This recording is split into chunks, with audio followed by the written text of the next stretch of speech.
Game now, me and you, we ain't the same now. Lions coming out to play now. Opposition out the way now. Out of the way, you wasn't invited. Say you come to play, I dare you to try it. You don't wanna try me, then step up to my team. Yeah, out of the way, yeah, yeah. Out of the way, yeah, yeah. Out of the way.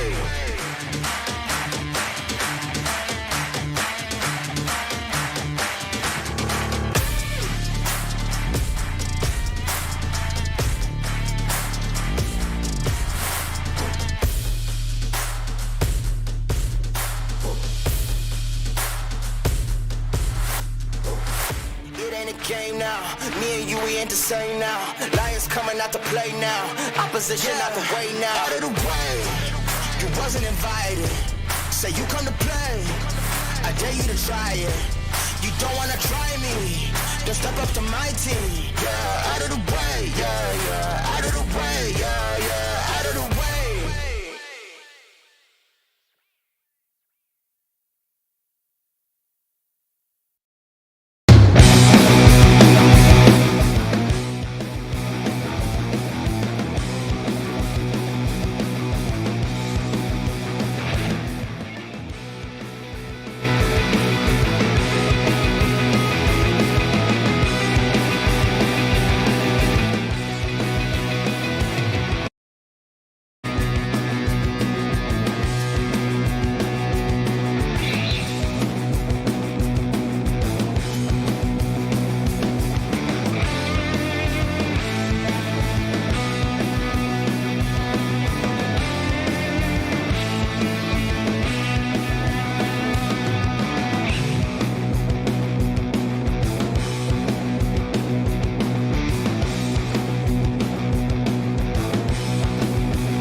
Live from iRacing's virtual Charlotte Motor Speedway, we say good evening, sim racing fans, and welcome to the longest race of the Real Sim Racing Full Throttle Cup Series season. I'm Dylan Coyle, not Evan Pisoko, although I'm sure most of you are missing his voice, alongside Nolan Rempel and Terry Radford. Boys, you ready for 200 laps of high-octane action in the home of motorsport?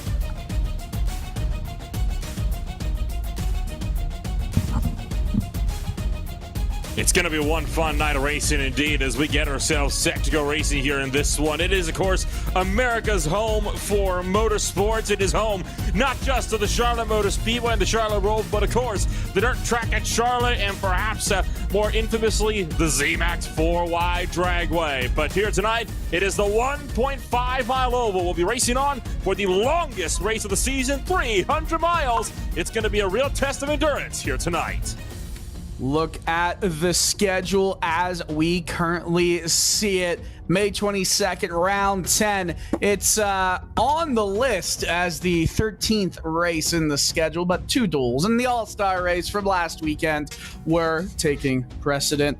It starts a stretch of, a break next weekend, but Gateway, Sonoma, and then another little break before we go Nashville, Chicago. It's a really intriguing schedule that mirrors a lot of the real world NASCAR Cup Series schedule. And guys, I gotta let you know, I hear cars on track because I literally live 5 minutes from Charlotte Motor Speedway. So are we racing on track in the real world too right now? I wish we were. It might have been a better show than the snooze fest it was the All-Star race yesterday. But at least it was good in RSR last week, where the racing was actually watchable. But Charlotte's going to be an interesting track to tackle. This is going to be this will prelude the Coke 600 that a lot of drivers are potentially trying to race right now. And you'll see here on the track map that we provided, thanks to Google, them wonderful people over there, provide a nice little sphere. I have one win here in top split in the trucks. Some fuel mileage. So yeah, I do. I'm gonna win a B Open and a B Fix this week too. Listen, I really love your confidence when it comes to winning races, but as we've seen in the PRL, I don't know if that's the case, Terry. That's Mr. 14 laps led in the PRL to you. That is on fuel strategy, but. Shut up, more than me. 14 laps is 14 laps. No matter how you do it, you are absolutely right about that. Let's take a look at the Full Throttle Cup Series point standings. Well, really, it's the playoff standings as we're looking at it, with Agnel Phillip, the only driver with 2 wins in the playoff standings. You got a further 6 more drivers with 1 win. Top 16 make it, and that race at the cut line is very close.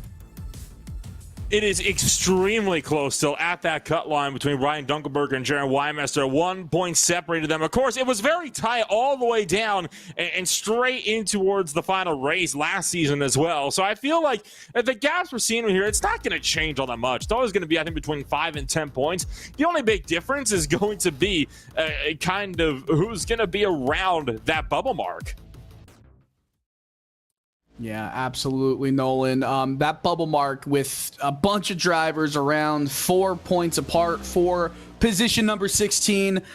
Something tells me that we're not going to see that as the no more winners that currently have not won this year eligible for the playoffs. Obviously, Entrefrinas is not going to be in the playoffs, even with that 1 win. Got to be a full-time driver to be eligible, as we've got around a minute left in qualifying. Currently seeing Agnel Phillip set a time. Where does it place him? Currently in position number 6. Yeah, it's my pick to win it, actually. So kind of hope he figures this out and gets to be okay, because I could most definitely use a win to continue to lead the standings. Hey, that's very fair. We'll get to all of our picks to win this race after qualifying. Grant Davis across the line. Can't quite see. Actually, he's going to be in position number 11. Now Landon Mills in that 26 machine is spinning around the corners right now, comes down to the backstretch. Got to get that car with as much speed as possible going into turn 3, because it's a little bit sharp right around there where you wash up a bit and have to bring it back down. And he's not going to have enough time to get that extra lap down. Qualifying is over. And Nolan, it's time for the grid. Well, not quite. We got about 60 seconds before the grid. We got that 1 minute warm-up I'm just going to shut up now. Then we've got ourselves the grid. But we do have our picks for the win tonight. And well, we were kind of discussing this earlier on. And, well, Terry picked Phillip again. So I didn't have that option to go for me. And since we have to pick one, I opted, you know what? Why not? Let's go with Matt Danson. He's won a mile and a half so far in this season. He's been up in the top groupings and a bunch of others. So I think he could be a good pick tonight. At least I think he would be if he wasn't starting down in 12th. And I spoiled who I was taking. Obviously, I'm taking Agnell Phillip in the 94. I don't know. You know, he hasn't qualified the best this season so far. He goes into the race. He's got 2 wins. He won the All-Star race. Can he come back? Can he win this one? Total different tracks. But all across the board, he's been very, very good. So why not take this driver and see if maybe we can go, I don't know, what was it? 3 for 3 in picks? 3 for 3. I mean, has your driver won a race yet? That's my question for you. Hey, I've had one pick, and it was the second worst of that race. I remember who was the worst that race, though. Nolan. Nolan. Of course, my pick is going to be Bradley Burke, who did not qualify all that well in the 95 machine 20th, but he's had some decent runs here over the past few races, definitely improving at Charlotte Motor Speedway. I think he's a little bit of a dark horse, but hey, I want to see what he's able to do. Gridding is what's going on right now. Not much going on in the infield at the moment, but a lot is going on track, Nolan. A lot's going on track indeed as we're going to move down to the starting grid, the Get Wet Esports starting grid, where Joseph Tice heads up the field with a 30.290 for Flat Out Esports. Fast Forward Esports, though, for Ross Cato, going to be down on that front row. Thomas George for Steel Horse Racing, going to be down in 3rd, with Michael Johnson for Bowie Esports back in 4th, 26 thousandths off the pace. In row number 3, then, it's going to be, of course, Sam Nieto and Agnell Phillip. That my pick holds the position of fastest qualifier with Eric Stanford, Jaron Wymaster, Seth Merchant, Nick Mara, Grant Davis back there in 11th, and Matt Danson, 12th, Nolan. Moving on down to 13th is Tom Wetmore, Sean Castell with Cody Harris and Eric Papineau on row number 7. Row 8 holds Benazzi Major and Brian Dixon. Over here, 19th, you're going to find Steve Tucker with Bradley Burke. Then you got Brandon Fetterplace, Michael Araya with Richard Wolfsire, and Gregory Shaw, 24th. Moving down through the field for the last 6 cars, going to be Sean Kalis and Richard Woodrow for the last cars set down to qualifying time. For there you have Landon Mills, Brett Puntkari, William Schmidt, and Steve Durham for the bottom 30. Guys, this is going to be a lot of fun. 30 cars in this race. 4, of course, as we went through, have elected not to qualify. Of course, it's a 200-lap event. Straight up, tire strategy, fuel strategy will come into play. But everyone is going around turn 3 and turn 4 now. Are you ready for racing? America's home for racing.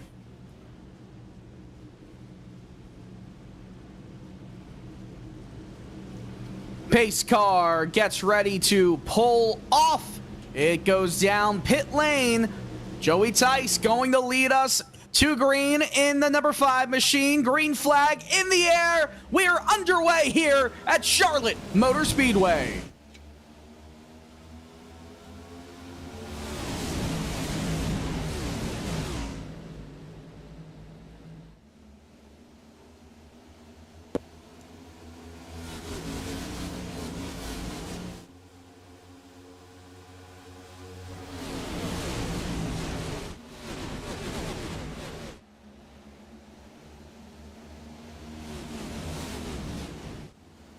Oh.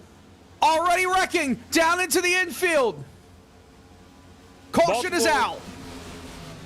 Multiple drivers around, Grant Davis, Tom Wetmore, Cody Harris, all involved, and that one was not without help. They just barely avoided the pit attenuator right on the exit of turn number 4 where you go down for the final chicane of the road course. It all started, though, between Davis getting some help from the 51 Tube Tech Chevrolet.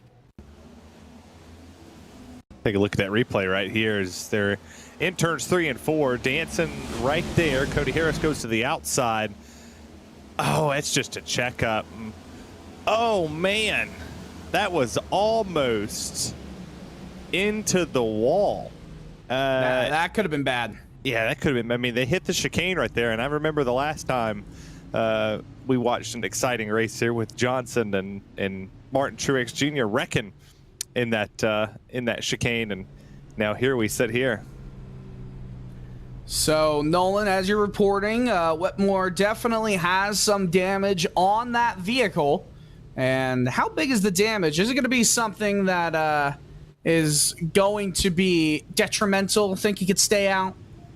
I think absolutely he could stay out. I don't think it's going to be detrimental at all. The hit he took wasn't very big. In fact, the damage is almost imperceptible to the eye unless you really get a much closer look at it. You can see Matt Danson, though, falling towards the rear of the field. What's going on with Matt Danson? He's going to throttle back up now and making his way not down a pit road. I wonder if he maybe had to let drivers through or confusion on perhaps the running order of where Danson is supposed to be here. Yeah, I wonder if it was just letting some drivers go through. Yeah, that's exactly what it is. I don't know why, but he decided to pass a ton of drivers right as the yellow came out. So, nonetheless, all good. And he is, I think, back in the correct position. No cars went a lap down there. No cars, well, I should say a few cars have gone into pit lane as we see on the screen. And I wonder if this is, I wouldn't expect it to be damage repair. Of course, I wouldn't expect it to be tires either. Maybe just fueling up for the long run if you're already in the back. That's what I would imagine. And, y'all talk about, confusion on the pit stops. There's one thing that you could never get confused, and that's the sweet taste of Coca-Cola. It is the official fan refreshment of the eNASCAR Coca-Cola Irish Series, and I tell you what, I've got the cherry vanilla Coke right here. I heard the commercial in my car on the way to Parker's down here in Georgia, and it said I needed to try it first, and I found it, cherry vanilla Coca-Cola. And I'll tell you what, Dylan and Nolan, you really do need to try it first. I'm not much of a soft drinks guy. I gotta be honest here. It's just never really been so much my thing. I don't know why. It's just something about the taste just doesn't grab me. But hey, chocolate milk? Give me some chocolate milk. I'll happily drink that. There was a broadcast that I did when I was in 11th grade where it was such a blowout of a football or lacrosse game or a soccer game, I forget exactly what it was, that we just started talking about chocolate milk, trying to get our local convenience gas station store, Wawa, to become a sponsor of our high school broadcast. It was a big thing. I really love chocolate milk too, Nolan. That or hot chocolate. Other than that, I'm a water person. You can call me crazy, but it's just me. I'll call you a lot of things. Crazy is one of them. Well, there you go. Get wrecked. Get wrecked, Nolan. Going down the backstretch here as these cars all get set to go back to racing. Every car on the lead lap. So, although the caution came out, didn't seem like there was much damage for anybody. So, let's just do a restart here. We saw some good raciness going on throughout the field. Is that a word? I don't know. It is now. As these cars try and funnel through turns 3 and 4 to get it started for another run at a green flag start. First restart of the race. The number 5 machine of Joey Tice has led every lap, including the one that was under green flag conditions in the patriotic number 5 HendrickCars.com scheme. Green flag in the air. A little bit of wheel spin from Joey as well as Ross. And Thomas George is going to get a good run going in turn 1. top two already breaking away clear. We are side by side for third as we'll rock it off down the back straightaway. Nieto and Ross Cato side by side. Michael Johnson tucked in line for that fifth position as we rocket it back down to turn number one. Here comes Seth DeMerchant, looking to stick it back up the inside. DeMerchant going to get up when the Logitech Gialta Z Sports number 55 makes that run now for fifth. Definitely good to see that the Merchant's coming here to run. Well-known name on the iRacing platform. Sitting here, you take a look at this awesome shot. We're roboting up to look at the clouds for a little bit. I did enjoy the clouds. Well, that cloud cover is actually good. I'm glad it might have been a whoopsie, but it's good to show because the track is going to change. And one thing that these drivers could kind of get used to with the sun starting to go down, it'll go into full nighttime here in a little bit, but the cloud cover is going to be a big key to what happens here in this race. So if they get enough consistent, there's cars at a wall in there. Oh, is that the 34 machine? It is. That's Brandon Fetterplace popped a mess out of that wall. I wouldn't be surprised if the tow link, back to the cloud, if the temp drops with the cloud over it, we're going to be okay. Well, Fetterplace needs to go to a better place for him right now. That's pit road as he ducks down to the apron, comes back up. I don't think he can control that thing as we catch a replay here already in the wall entering turn one. We'll catch a little bit further back. Fetterplace going around the dog leg, crosses the start-finish line. Okay so far. Way up high, gets a little bit loose, smacks the wall. Nowhere for the 56 machine. That's a toe link. To go. Yeah, that's he's crab walking all the way down. So we join back with live pictures and Joey Tice still leading and controlling this race. 2.5 tenths up, but Thomas George and Sam Nieto are catching up. Nieto got oh, wait a second, look at that fastest lap here, boys. Bradley Berg setting the quick time of a 30.276. That was 2 laps ago. Berg's now up to 8th, making the run from 20th, tracking right behind Eric Stanford's RealSimRacing number 19, and the Logic Gialta Z Sports number 55 is Seth DeMerchant. So Bradley Berg all of a sudden looking to threaten for the top 5 here.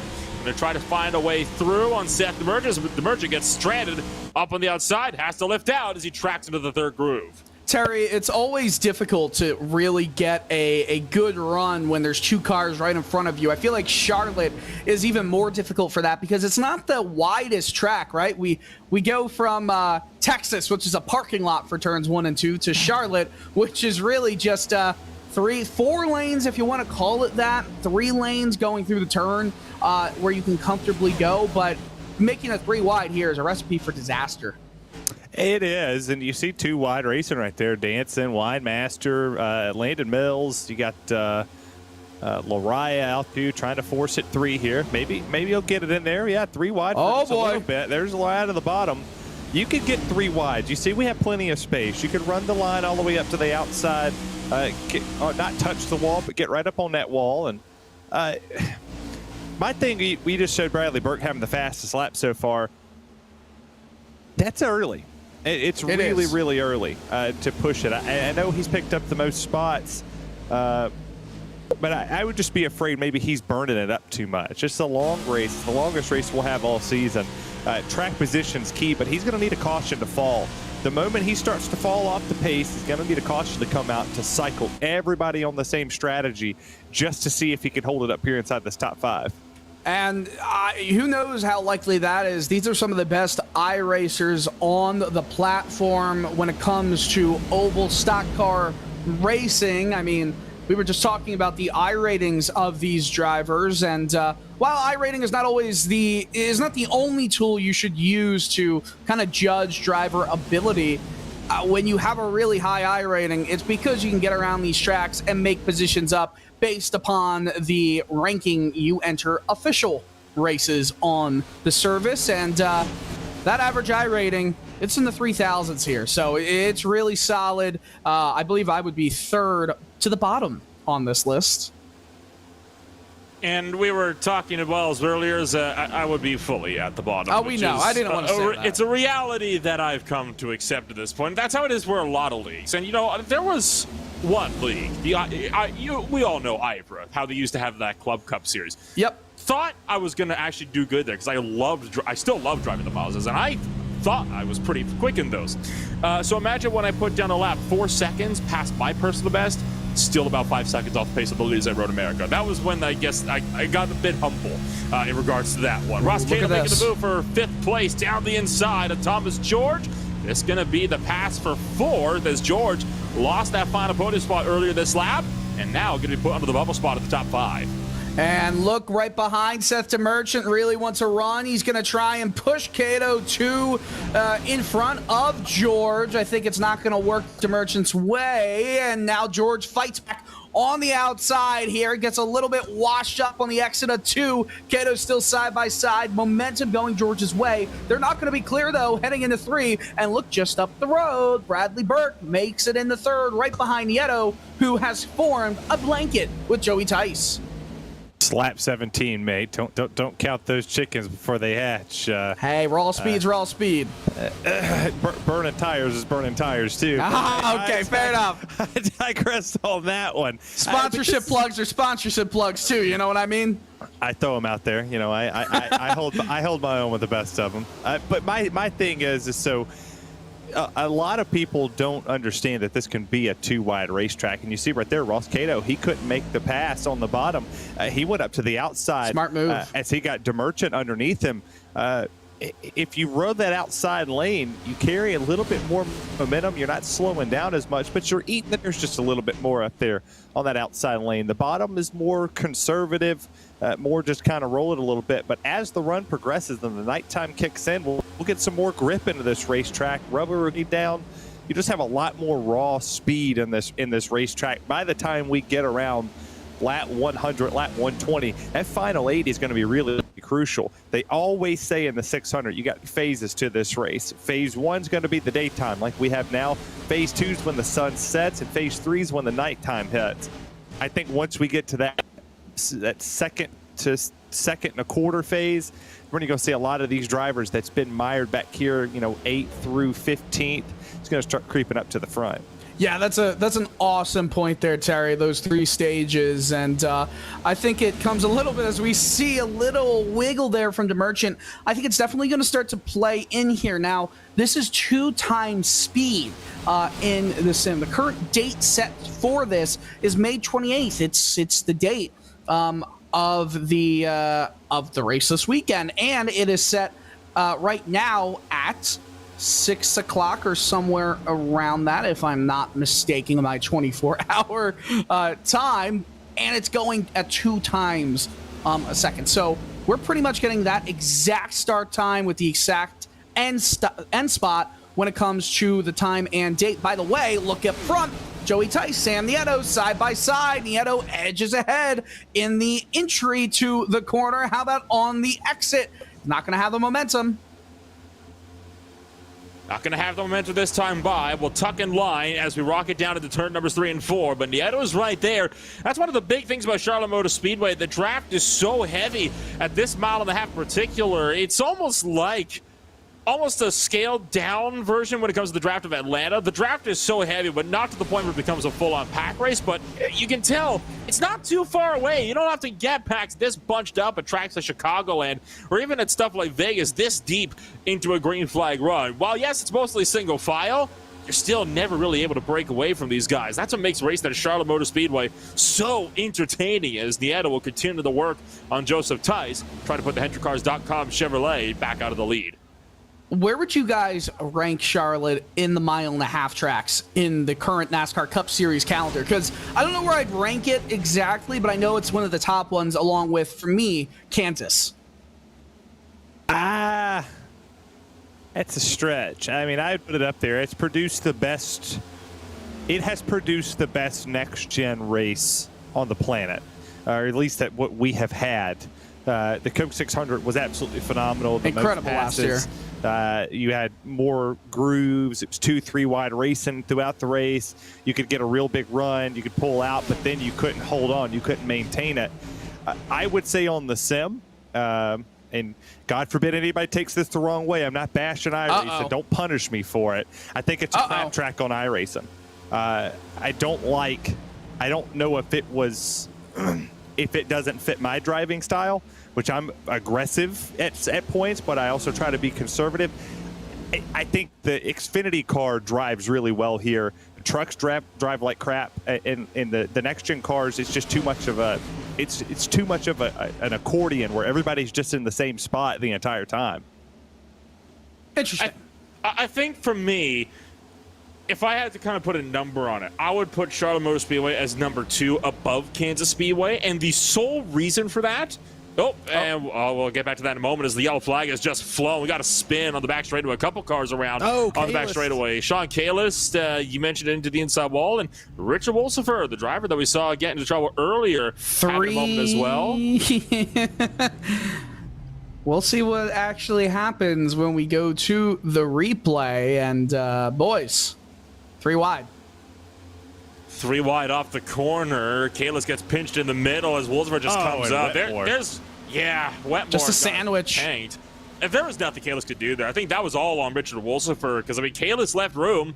There's nothing the guy on the top can do. Obviously, he's against the outside wall. Wolsifer, though, just tracked up from the bottom. I don't think quite realized they were 3 wide. Yeah, and honestly, we'll catch a replay from Kalis' point of view right here. Wolsifer definitely came up. You can make the argument, if you're Wolsifer, that there was some extra room to the wall, but there's no way you can. He was going to hit them, and he was going to sandwich them anyway. So definitely on Wolsifer right there, and everyone coming in on lap number 27, about to be lap 28. What do you think about this goal? Yeah, I was going to say. Not everybody came in now. Hold on. That's 66. Let's talk strategy for a second. So a couple of these drivers came down pit road already. Came on lap 24. Or lap 4 on the first caution where we had that incident going on. Their 24 laps on their tires. Now for the 66 of Gregory Shaw, we have seen in the grand scheme of things that tire wear has not been a big issue with these cars, and that's kind of been the point that I made about Charlotte. Was the tire fall off is there in a lot of other places. I haven't seen the tire fall off here. He might get away with this for a little bit. He ain't going to get away with it for long. It might be 3-4 laps that he could hold on, because air means a ton. But it's good to see the Limitless driver up front for a little bit. Has the Get Wet esports logo on the front of it. I'm even more shocked the 51 of Tom Wetmore stayed out. I know he pitted on lap 4 for damage repair. They're gonna need a caution. They're gonna need to hold their position for at least the 15-ish laps if they want to swap an advantage, one to the other. It's going to be interesting to see, and how much damage does the 51 have? I really like the there's some strategy here. I feel like with the 24 and the 51, it's not really going to be that incredible when it comes to the difference of them pitting on lap 4. I don't think they got tires when they came in to pit on lap 4. They should have gotten tires, and color be shocked. We're going to go with they didn't get Grant Davis tires. He only ran 7 seconds in the box. Right. So there's no reason to get tires when you're only 1 lap into a run. So these tire lengths are the same for all the top 3, the first row and the inside of row number 2. The real question is going to be whether or not they get swamped on the restart, what the tire spin is going to be like. If they're able to get the traction down, this is going to be interesting going from, should be gear number 2 on the restart. I don't see a whole lot of wheel spin that could come in here. Is potentially with Gregory Shaw picking the outside lane here, that's the perfect advantage for Tice. If you're Tice, you get right on that back bumper, and the moment you see him accelerate in the Toyota restart zone, give it hell, give it to him. We are going to see if some early strategy is the right call. At least put it in your back pocket for later. Keep it as a memory and a thought if you have to make a decision late in the race. Green flag back out there. Big jump from Gregory Shaw. A lot of wheel spin on the bottom line with Grant Davis and Tom Wetmore on the outside line. You've got Joey Tice. He's going to try and utilize that power from the sticker tires. Gets a little bit loose. DeMerchant comes up, gives him a shove. They get it all good and going again. Already a huge breakaway for Gregory Shaw near the front of this field, while DeMerchant looks for the top side to get around Grant Davis. You can see just behind Bradley Bird trying to make moves to Sandiego up on the top shelf as well. Tice goes through to second, and here they go. Up to the inside, pokes to the inside, Gregory Shaw, and Joseph Tice back to the point at the Charlotte Motor Speedway. Pulls clear off of turn number 2 and down the back straightaway. Seth DeMerchant sits just behind as now Shaw starts to flounder. The question that you're going to find here is, who do you go with if you're Sam Nieto? You got Bradley Burke. He's sending in there down there on the bottom. And pass for the lead. Yeah, now we got to pass for the lead as here comes DeMerchant. He's trying to look to the outside of Joseph Ace. I don't know if he's going to be able to make that thing stick. He was on the back bumper quite a bit, but if you're the 5, just kind of let him go here. Don't hold him up. Just let him burn it. There he goes for the lead, and then you got side by side behind him battling for third. Yeah, side by side between Grant Davis and Bradley Burke. Bradley Burke goes to the outside and gets a lot of steam on Grant Davis, who is starting to get reeled in. Trouble, turn 4. Big crash on the front straightaway. One car slams into pit road, another hard into the outside wall. You see Wetmore down into the lane, and I believe it was the 40 of Nicholas Mara that tanked the outside wall in the quad oval, and that was a big wreck. Multiple cars collected on the front straightaway here. And that was a huge incident. And one of those drivers that went into, or stayed out, I should say, Tom Wetmore, has nailed that pit wall, the opening to it. We'll catch the replay right here. Wetmore just kind of goes high, backs up, gets hit from behind, a little bit of impatience, hits it hard. My gosh. That's race over for him. And the other big hit of this one was the 40 Nicholas Mara, who almost pancaked the outside wall after taking a 360 spin. That was after being clipped by Cody Harris, because while Wetmore's the one that spun to the inside, there was about 5-6 other cars that were sent sideways in the middle of the front straightaway as a result of all of that deal. But you can already see, even from this zoomed out angle, that right front is absolutely demolished, ripped right off the toe link from that hit to the outside wall, or the inside wall. Yeah, there were some nasty hits right there, and a few drivers I think are definitely coming out of that race less than happy. I don't know. In my opinion, and not just my opinion, this is the rules of racing. It is up to the car in behind to negotiate a safe way around the car in front. Yes, Wetmore went up the track just a tiny bit. However, was it his fault for being slower? Yes and no. Right. Like, you know, you were the one who knowingly decided to stay out with fresh tires and behind you, but it's not his fault for being in front of a faster car. No, I mean it's like the idiot who wrecked me in the 6 o'clock the Open. Wasn't fast enough around me, just drove through me.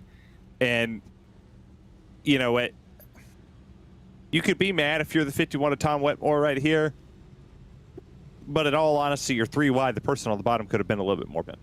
I mean, you're mad as it goes. You want to be upset, but it ultimately falls on the person who was behind you. If they knew that you were on old tires and they just drove through you no matter what, even though you were coming off that bottom a little bit, let that outside lane clear and then try to get around them. Don't necessarily force the issue and, you know, get all mad about it, because now you got a bunch of junked race cars, and we're working what caution number 3. We're 35 laps into this race. I don't think we had this many last season here. It was a pretty chill, tame race. I'm not sure if we got a full replay of what happened at the start. I know we kind of stayed with Wetmore. If we can get a replay of that, that would be awesome, because it kind of talks about what we are discussing with a car in behind. I really, if we get a replay, we'll talk about it more. But nonetheless, it looks like we still got a little bit to go before we go back to green flag racing. Everybody's still on the lap going, well, at least 2 more laps to go. But yeah, just a lot of calamity happened there. You know where a lot of calamity doesn't happen? Wendy's. I don't know what to say. That is another plug, and honestly, I'm impressed. They have really good breakfast, and their baconators are phenomenal. All right, you won me over. Yeah, you're welcome. I think we're getting replay now. Yeah, getting well. That's Wetmore. That's wet. That's Wetmore limping around here like me after I work hard all day. The struggle's real. That's me after going through a 5-minute cardio workout. Watch for the 40 here. So, what we're currently seeing, again, Tom Wetmore just floundering and going back. So, this kind of relates to what we're talking about, right? Wetmore going into the back of the field. Watch this. Washes up, kind of gets hit from Winemaster, and then Winemaster finishes him off. So, watch for the 40 here. The green car on the inside as well. Yeah, big hit. Big hit. Cody Harris popped a mess out of the wall as well. Yeah, so, I didn't want to... He's loose right there. He is loose, but he was also, remember, shoved deeper in the corner than he wanted to by Winemaster. Yeah. That just felt like a dumping. Like a straight-up clearing out of a car that was just in the way. And that's the same thing that happens when you eat at other fast food restaurants. It's not Wendy's. It dumps it clear out. My race team is sponsored by a completely other... That was a bowel movement joke, by the way. Oh, no! That's how you plug it with that. So we're going back to green flag race. How does Evan get a lid on you sometimes, Terry? I don't know. Oh man, just like, never mind. I was gonna say sometimes my best work's when I come into the race mad. I love it. I do love that. Sometimes the best work from the drivers is when they race mad, or sometimes that just leads to overdriving. Nonetheless, we're going to see these drivers, all of them on relatively fresh tires, except for Grant Davis, who is still fighting in the top 5. Third on the inside, green flag, a checkup. Bradley Burke got into the back of Seth DeMerchant, who thereby flies away at the start, heads into turn 1. Joey Tyson Burke side by side. Tice and is starting to fall back a little bit to Burke, who's into second now. Nieto on the outside, a little farther back, trying to get it going. Going 3 wide, down the back straight once again. Davis trapped in the middle. Gonna back out of that one as Nieto pulls clear from the high side and Mills clears from the bottom. Will rock it again out of turn number 4, down the back straight away with Nieto still working the outside line. Mills still working the bottom. There's been a lot of really aggressive actions going on in the early going here. These guys know this is a 200-lap race, right? We're not even a quarter of the way in. I don't know about that. Nieto almost got into Landon Mills.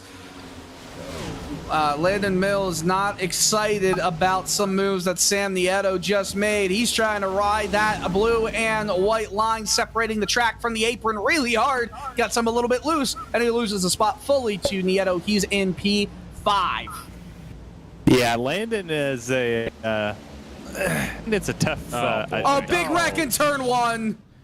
Big wreck. There's a Nazi major, and that stinks. That's a nice looking car with the Hulu and the Sprite on there, Spotify in the back of it. Yeah, Hulu does have live TV, and we have live replays. Live TV. You can enjoy that live TV with an ice cold Coke. I think he just gets turned here. Honestly, He does. Oh, he just gets turned. I mean, that was he. Holy shit! Oh boy! That's what happens when you drink Sprite. I mean, yeah, that's what happens when you don't drink Coke. You drink Sprite Zero instead. They are all the same company. I know. I was gonna say Sprite's good. I do. Holy God! This is massive. Hold the brake. Holy cow! Well, now, admittedly, Durham probably should have been slowing up a lot more than he was in preparation for that. Whoa! Hell no! Like hell, you're slowing up. Wait, I'm can not we? slowing up for nothing. I don't give a crap. Hold on, look. Wait, watch the wheel. Oh my gosh! Yeah, it just stays. Wait, turned. does the wheel? Oh, it does. Oh, I bet he's pissed. But hold on. In all honesty, here, like hell, you say, I don't care if the caution flags out or not. His whole goal to get around it, because I hate to say this, and it's not indicative of these drivers, but there's a lot of idiots that race open races or fixed races. And if they see a car spinning, they scatter like cockroaches all over the place, and you could get hit from 15 different directions for no reason. I mean, you could. I got spun earlier today and got plowed by a guy who was 27th in the field. I was 3rd. It's like, how in the hell did you hit me when the caution's been out for 40 minutes already and you still hit me? If you're Durham, he was going to the outside, not thinking that, Manazzi was going to come all the way back up the racetrack. And I mean, he just knocked the fire out of him. So what you're telling me is you've come into this race with iRacing rage? Oh, I'm irritated because I had a winning car and I did rebound one race. I came back and I finished 5th. Very happy to get a top 5 out of that run. I was down 4 RPMs, and then the second race I had a set of tires sitting in the pit and couldn't use them because they kept wrecking too quick, and it was stupid to come down because they just had caution. And then I get turned by this idiot, and I'll name him because he's an idiot and he deserves to be called an idiot, and I'll tell him his name and why he's an idiot. Because he wasn't fast enough to pass me. Joshua Hodges, he was 10 quote-unquote mile an hour faster than me, but couldn't get around me. Boy, Dylan, we know that feeling, don't we? I have no idea what you're talking about, Nolan. We had an eventful race a little while ago. I'll leave it at that. We had an eventful race at North Wilkesboro a little while ago in the C-Fix series. Oh, no. I'm going to leave it at that, but I was running 3rd in C-Fix the other night. Brother. Got plowed from 3rd because the guy we know. We understand. Something Mike Epps or something like that. He was like, well, you were in my way. And then he gets DQ'd. It's like, man, this has been I've had good races at Texas this week, and I'm going to win a couple Charlottes because you know who has the best setups on iRacing?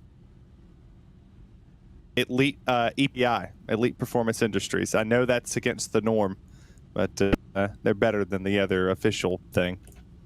You're talking to a guy who races fixed series, so I don't much know. We'll get you on an open set. Oh boy! Oh boy! I go to the open set races to pad my safety ratings. Everybody's so spread out they can't run into me. Brother, Coda F4 or IRO4. Just remember that's a unique case. Okay, we don't talk about that one. We are pacing on lap 43 of 200. 3 cautions have come out. All of them. 4. I think we're on 4. Are we? I think we're on 3. Because they've all been very discernible. Terry's right. We are on 4. We have 1 on lap 1 and then 3 in quick succession. This is number 4. Y'all need to count now. I know we're there. Somebody needs to start making tally marks somewhere because I've counted the sponsor plugs. Oh, goodness. And we're on 4, and 3 of them have had extremely discernible people at fault, at least in my opinion. Do you think that those tempers get quelled at all as we go double file, getting ready to take the green next time by? As someone that has experience race controlling leagues, when you get caution after caution, all the tempers will do is continue to flare up because drivers get more and more frustrated about the stop-start nature of a race. It happens particularly at short tracks. In Martinsville, is the worst for this. It is the absolute worst for this. But I don't think it's going to improve in terms of the tempers until we can get a few laps in. But again, the problem is you can't really break away from anybody at a track like this. There's karaoke going on in the YouTube chat, by the way. It's a one-man karaoke as well. It kind of stinks. It sucks because I don't remember my Google password, or I would sit here. How do you not? For me, that would be a calamity of epic proportions for many reasons. But I've got 4 of them. Anyway, I'm gonna just let that marinate for everybody listening. Turn 4. We're getting ready to go green flag racing. That felt like a very long yellow flag session after that mess that we just witnessed. Steve Durham definitely is not going to be racing in this one anymore after his full send, but we'll see everyone set some faster times going through turn 1. We're back underway. Phillip trying to cut down to the bottom. There's no room. Landon Mills cutting Phillip a massive break coming around to turn number 2 down the back straightaway. That absolutely should have been caution number 5, but Mills had the whereabouts to lift out and realized that Phillip was going to tuck himself in there whether he was turning himself or not. The only thing he hadn't done is tucks himself into bed as the battle for the lead is DeMerchant and Bradley Burke. Maybe Dylan knew something we didn't. As Burke goes to the bottom side, he gets the race lead overall. But here comes Mike up there down on the bottom. He's trying to get past Joseph Tice for that 4th place position. I will take a conservative driver over an aggressive driver any day of the week. But I like Bradley Burke's strategy. Get to the front, take no prisoners. New race leaders are side by side, about 7th on back. Agnell Phillip trying to go down the inside of Joey Tice. Tice did not know he was there, but eventually washed up and gave Phillip the room he needed. There side by side, double file, 3 rows back, down the back straight. You know, we've talked a lot about Matt Danson in recent weeks about how that 38 car has been the one to make a whole bunch of moves where you either lift out or we're both wrecking. Well, it seems like Phillip has inherited something from the 38 car because that's what the only moves he's been making since the drop of this latest green flag. So Phillip trying to hightail it after San Diego, but has a few tenths of a second to make up. I think Joseph Tice might come back at him before he can get up to that 3rd place runner. Yeah, I don't know about all that. I think the A51 Pro number 94 is going to work his way up there and get this done. There's a lot of drivers in this field who want a taste of what Agnell Phillip has done.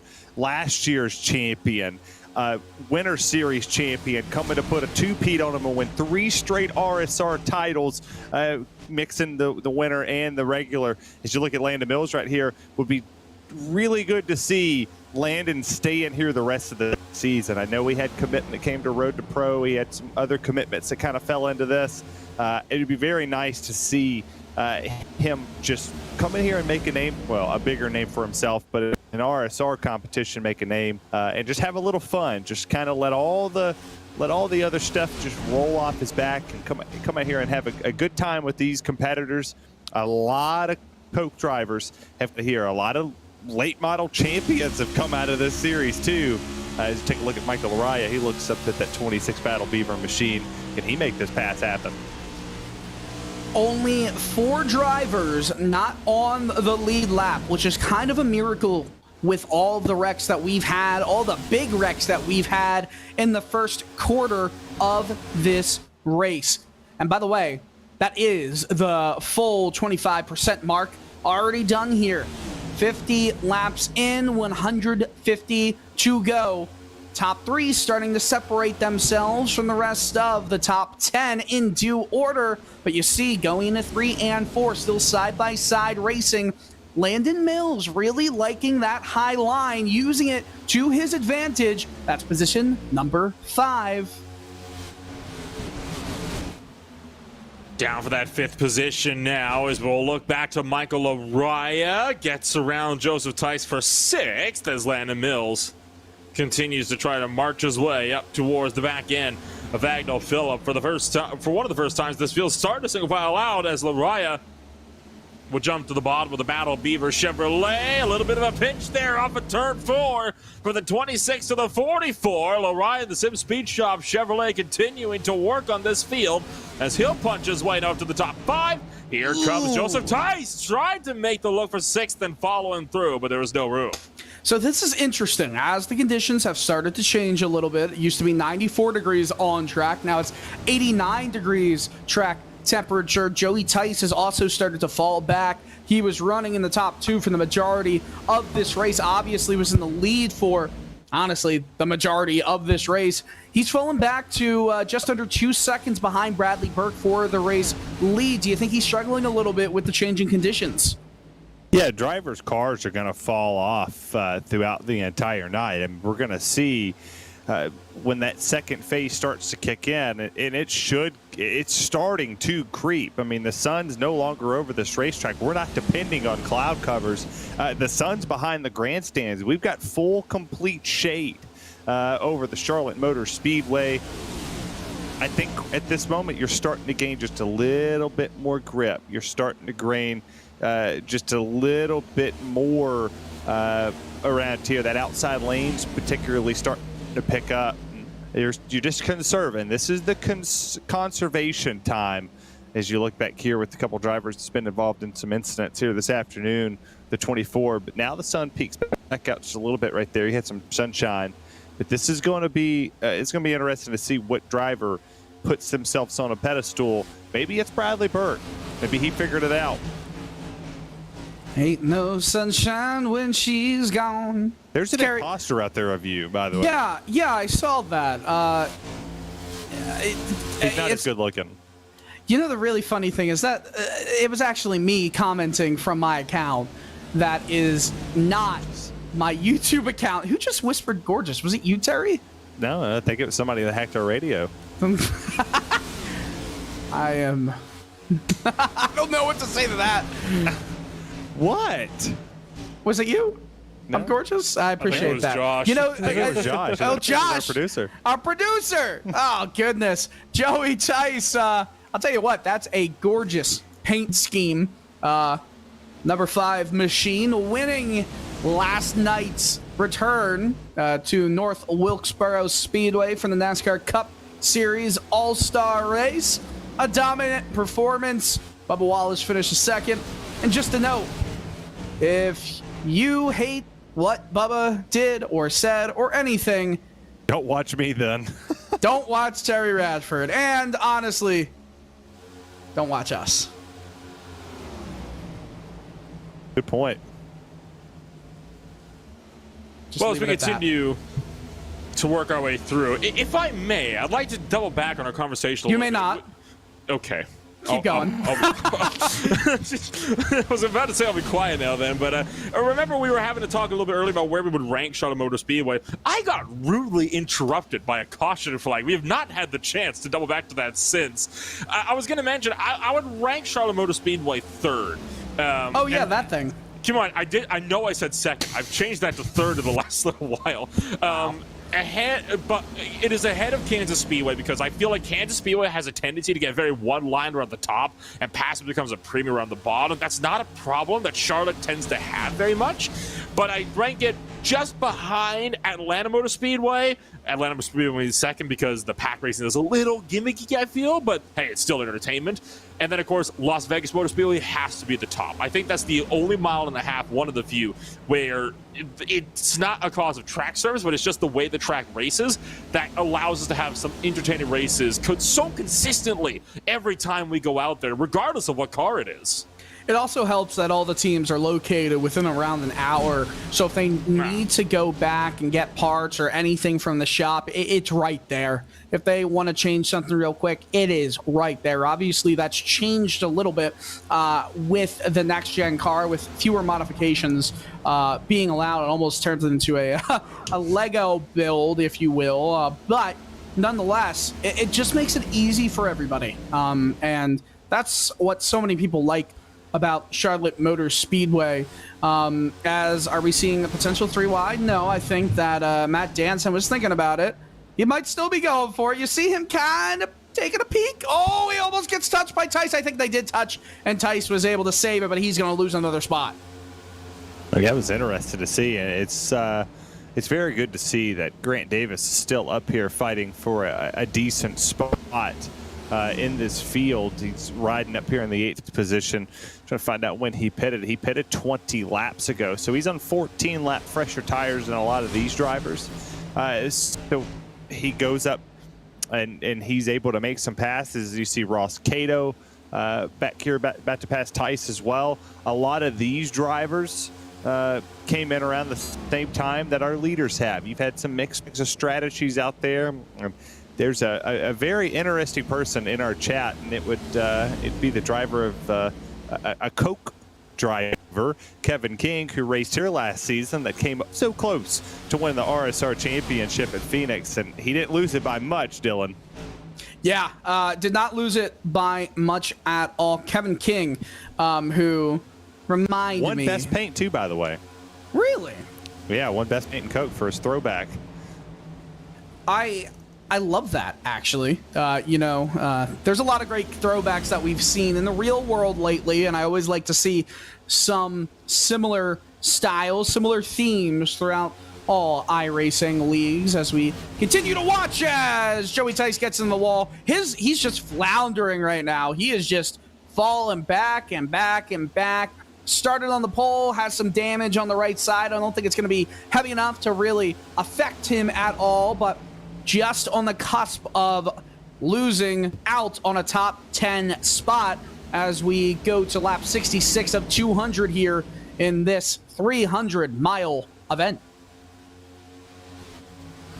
I think finally we're seeing these drivers starting to realize just how long of an event this is, because now they're starting to settle into the rhythm of this thing a lot more than they were in the early runs. I mean, we had 5 cautions before we even got a quarter of the way through. Now we're able to finally stretch this race out a little bit more, and this is so far our longest green flag run that we've had of this evening. I'm hoping this one will at least last us to halfway, if not more. Obviously, the potential that could go out the window at any second, but I think the fact that we've whittled down so many of these drivers is going to be a big helping hand. We're down to 26 now, as Wetmore, Durham, Major, and Fetter place. Some of the big contenders that started off some of these incidents are long out of the fight. Don't look now. We're looking at the battle for third with my favorite paint scheme in the field with Sam Nieto with the old Smoky Moonshine. I think we're looking at a defending RSR champion that's coming up into third. And are we looking at a Coyle Radford battle? I don't think that Bradley. No offense to Bradley Burke, he'll watch this race, and I. Well, that's why you picked Agnell. So I think Bradley Burke, while I love his tenacity when it comes to his charge, I think, and it's something that I had to learn too, the tire conservation mode of this. He went out and set a bunch of good laps down. His last time by, lap time wise, he finally hit a 1. He finally, kind of salvaged the bleeding for a second. For almost 5 to 6 laps consecutively, he was 1/10 to 2/10 off.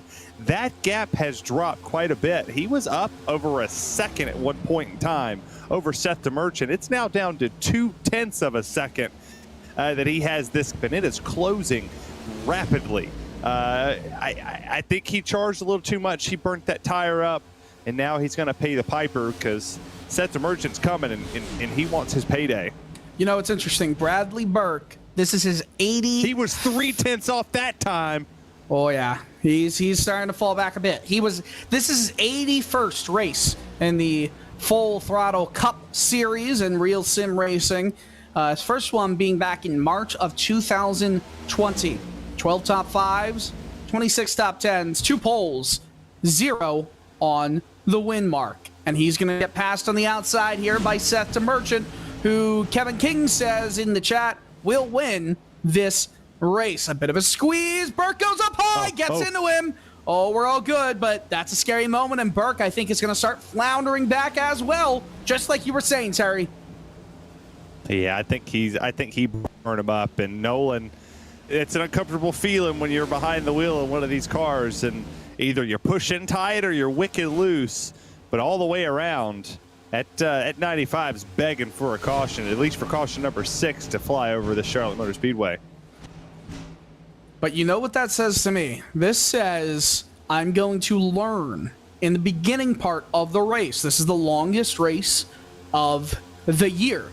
This is the length of the race that the Xfinity Series will run on Saturday in the Alsco Uniforms 300. And it gives you enough time to really settle in and understand what the runs could be or what you can do. And it lets you prepare for later as Burke gets into the wall again. We didn't see that on live pictures. We're seeing Grant Davis, though, really starting to settle in. And I don't think there was a net loss or a net gain for him with his tire call. Older tires than everybody else. I think he got tires not too long ago, though. So he's probably got fresher tires than everybody as we join with this battle right now for third position. It's the Bradley Burke train. Matt Danson, my pick to win, trying to break his way up into the top 5. And Danson's been on a great charge so far. Started this race back at 12th. He's only been on the up and up thus far. Currently has a clean race car. At the Logitech Geldis Esports, number 38 is he'll clear. Michael Araya in his Sim Speed Shop 44 Chevrolet now has to try to work up to Sam Nieto and Bradley Burke, but you can tell Danson's starting to struggle a little bit with these tires. And I think now we're starting to really see tire wear affecting these drivers for really the first time all night long. So what we're also seeing right now is that all 3 of our picks are currently sitting in the top 5. Yeah, but mine's leading. I'm totally not sending messages to other drivers here, telling them I'll pay them iRacing credits to take out your picks to win. You said that. You said that when we were in an iRacing race together. I did. I put a bounty on you. You did. No one took it. No one took it annoyingly enough. No, they did it for free. They did take it. They did do it for free, which was it was horribly comedic. The timing of that, it was just impeccable. For once, the commentator's curse went my way, and we were racing. All right. How would a commentator's... We have a little commentator's race every year, right, here at RaceSpotTV. I've never taken part. Neither have I. But what would a commentator's curse look like in a commentator's race? Is that applicable to the races as well, because they're also commentators? No, I think Josh is doing it this year if we do it. I'm not sure. I think he's more on the production side of it. I don't even think wait Josh a second, knows how to guys. race. Ross Cato and Landon Mills. I'll tell you what, these two have been going at it all night. And Joey Tice just apologizes for something on the radio. Darren Winemaster says, all good. Tice, by the way, back in position number 14 now as Winemaster moves into the 13th spot. So, Cato, Mills entering turn 1. Mills has the high line. Cato goes around half a car length off the apron. I'm not sure if that was in defense of Mills, who gets squarely on corner exit. Still side by side entering 3. That deep entry will help for the first part, but then it washes you up in turn 4 because the angle of the corner is a little bit more extreme as you get into turn 4. And I'm not sure how much you guys have taken some practice laps at Charlotte Motor Speedway, but if you have, you know what I mean with that exit angle or that apex angle being a little bit more extreme than I think we're used to seeing from any 1.5 miles on the service. It really is an extreme angle on corner exit that you don't get in much other place, and I think that's what does set Charlotte Motor Speedway apart from a lot of other racetracks. Well, yes, it shares an identical shape to a lot of them. It really is a tight racetrack. There's not a lot of room to maneuver here, and dare I say, I think in terms of actual racing grooves, it's one of the narrowest 1.5 miles we have on the service. Yeah, definitely narrow as can be as Danson and Nieto go into turns 3 and 4. Wash up a bit. Nieto has the run on the outside. Danson tries to fight back with the inside track through the dog leg. Nieto still has the momentum. It's kind of stalled out, though. You can put a piece of paper in between them, and you couldn't get it to get back out. That's how close those two are. And this is really helping the driver in position number 3. stay afloat in this battle. And yes, that was a pun that really talked about the Bradley Burke sponsor, Get Wet Sports. Should be Get Wrecked, because that was an awful pun. But no, let me cook, buddy. Let me cook. You're not. It's not a cookable moment in this instance. But don't worry, kid. I'll teach you promos as we go. I got you, son. Don't worry. But no, you look right here at Matt Danson, and this is my championship pick, and I'll say it every week. I just love his consistency. I think with the way that he's able to manage the race, and this was with last season, he would get caught up in a lot of crappy issues because the management of the race would go away from him. He would find himself up front, and then he would find himself in the back because of all that had went wrong. And this season, all of that's gone. Now he has a teammate in Seth DeMerchant here that he can rely on in certain races. He can fix a lot of stuff that's going to go his way. I'm very excited to see what he's going to be able to do the rest of the season as Michael Araya is going to look to the inside here for P5. Yeah, there's a good battle right now, and I think the next time we're going by turns 3 and 4, we'll get a good look at what we've been talking about with that extreme angle. It really just doesn't do it justice watching from a broadcast angle. We're on the hood of Matt Danson in that Chevrolet right now, the number 38 machine. Enters turn 3. Down low, watch turn 4. It almost cuts to the inside a little bit more. It already happened. So, should I just shut up? You have to utilize this track. It's the same thing with Texas. You see how he comes right here to the grass, sweeps out a little bit, gets kind of to the wall, but he comes right down the racetrack. He's already lifted at this moment. He's painting. He's got a good run. And then he goes all the way back up, sort of kind of to the wall. He's a little bit off of it here, but he gets himself ready. He's turning in before he ever starts to right there. He's completely turned in. He never lifted. He hadn't shifts at the apex of the corner, but he's mentally focusing of, this is my turn mark, this is my brake mark, this is my shift mark, this is gas, this is shift back up.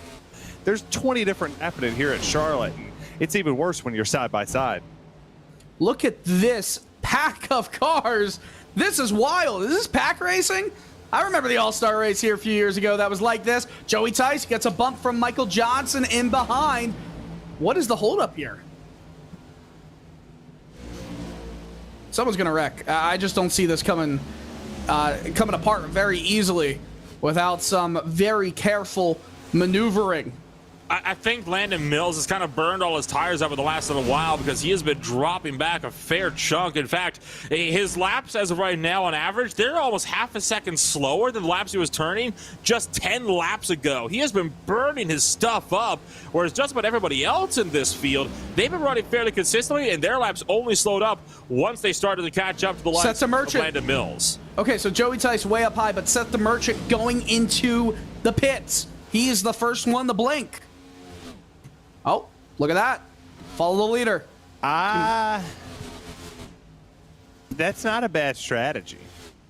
I mean, you just got to hope that a caution doesn't come out from that whole gaggle of cars we've just been seeing. Landon Mills is going into the pits as well. You see the tires starting to go up and go on all these machines. I don't know. I feel like there's still going to be a caution or something that comes out as that whole gaggle of cars starts to come into the pits. So far, so good. Lots of locking up going down into pit road here. It's a tricky pit road to hit. You're often having to brake on the racing line right in turn number 4. The good news is a very wide apron to do so, as Nicholas Martin, you saw kicking the back end out over on pit entry and nearly slammed on the brakes and locked up the tires. Sean Kalis is in as well. Doesn't look like anybody else is coming on in this time through, but there's going to be a good chunk of drivers. Oh, my that big goodness. pack. Brake check in the field as he hits pit road. That was a lucky escape. Yeah, that was a little bit too close for comfort for Jaron Winemaster. Almost got completely destroyed in the right rear quarter panel. Everyone's still coming down in the pits, but the Merchant, Burke, Danson, they're all trapped right now. A lap down. Will they get it going again? Agnell fill up the overcut. He's going to attempt it. He goes down into the pits. Lariah, Nieto, Cato, George, Schmidt, Johnson, they're all staying out. I mean, this is interesting. We're starting to see the strategy come to play here. Is it the right call to go down now? I mean, the undercut usually, and I say usually, I don't mean always, is the faster call to make. But it leaves you susceptible to being caught out with an incident that could bring the yellow out and put you trapped a lap, sometimes 2 laps down. Yes and no. I mean, if you follow a race leader all race long, to quote the great Larry Mack, you're gonna do nothing but follow the race leader all race long. If you put yourself on a different strategy call, case in point, you've had DeMerchant. He came down a lap before, laps before you saw the 94 come in. A lot of these drivers are going to pay for the caution, but the drivers who just pitted, they're not want that. Shaw doesn't want a caution right now. DeMerchant, Burke, Phillip, Danson, they don't want that. They want us to stay green all the way through. But sometimes you get that caution flag that's going to maybe wave out, and it'll throw a wrench in the fence. But boy, wouldn't this shake everything up if we saw it? Basically, here's what has to happen. The drivers that came into the pits, they need to get around the drivers who are staying out for the time being. The furthest, or the farthest, I should say, up the order as we speak, trying to still see, because that leaderboard is changing. It's DeMerchant. Once DeMerchant gets around Michael Lariah, DeMerchant is exiting turn 4 now. Lariah is halfway down the backstretch. Once that happens, DeMerchant is safe. He'll be fine in case a caution comes out. He'll get to the lead. Joey Tice going into the pits. Look at that speed difference that DeMerchant has. Passes the 03 of Brian Dixon. Will he be able to get by Lariah? I think it's coming very, very soon. Just one more car to go.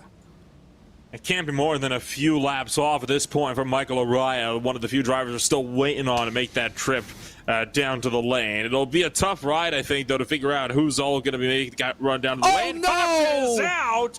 That's going to throw wrenches into the works, and it's Eric Stanford that's gone around. Right on the pit road. DeMerchant was... bump. So DeMerchant was so close, but he's trapped a lap down and is going to have to reset. Oh, that. My goodness. There's a little bump on the inside of pit exit, and he just ran right over that and then unsettled the car, and away it went. Man, oh man. Talk about a big mistake, throwing a wrench into the puzzle. Goes in...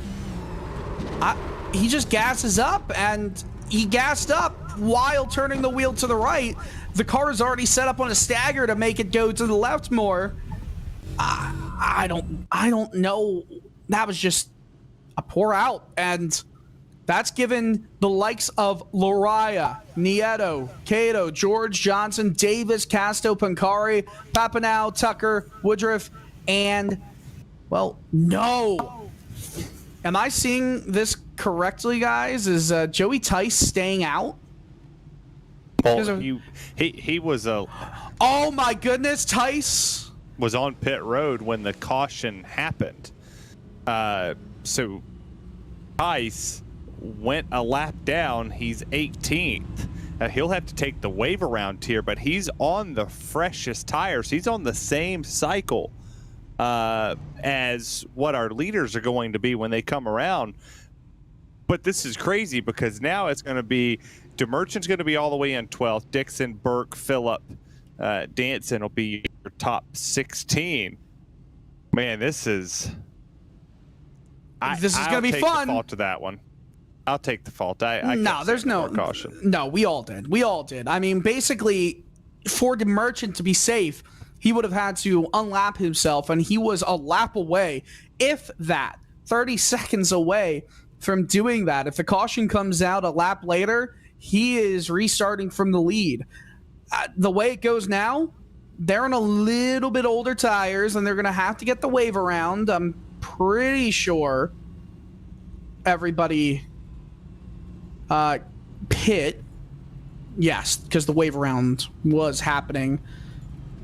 My goodness, that's incredibly unlucky for the likes of the Merchant, Danson, all of them who are going to be mired in the mid-pack now. But for the drivers who stayed out, they got lucky by the skin of their teeth. And now we're going to see the likes of Nieto, Cato, George, all fighting for that top spot around halfway through this 300-lap affair.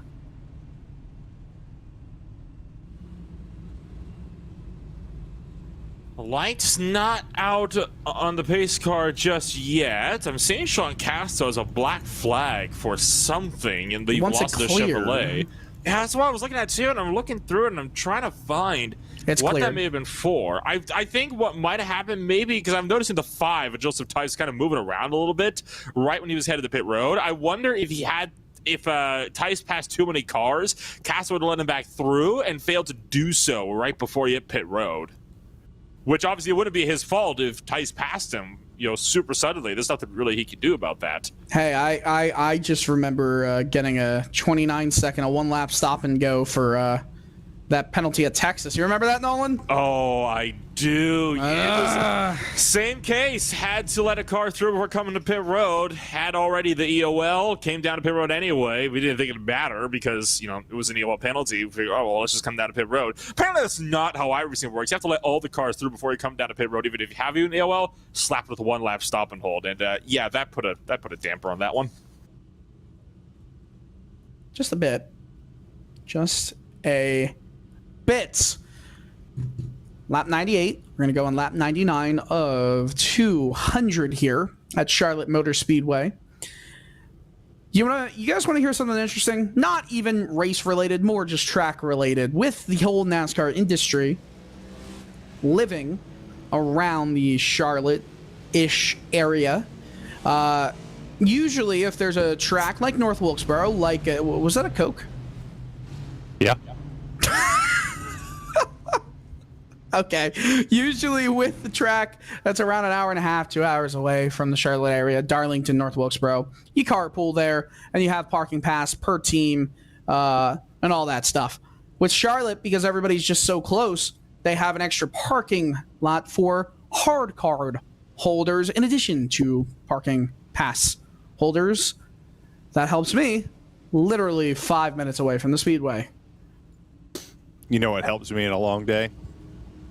Cherry vanilla Coca-Cola. Sir, I my knew that was team, coming. my I knew it team, was we coming all that did. time. My team is sponsored by PepsiCo products, Celsius. I'm sorry. It's the same thing I said, before when the Pepsi guy hit on my wife. There's a reason that they're not the official fan refreshment of the eNASCAR Coca-Cola iRacing series, and it's because their delivery drivers do crap like that, and they have really crappy products. Don't hit on Terry Radford's wife. Is the lesson that we've heard. These cars getting ready to go back racing. Green flag in the air. Lap 100 of 200. One away from the halfway point. Michael Loraya in the lead. Michael Johnson right behind, but Sam Nieto, he's hungry. He's thirsty for that lead.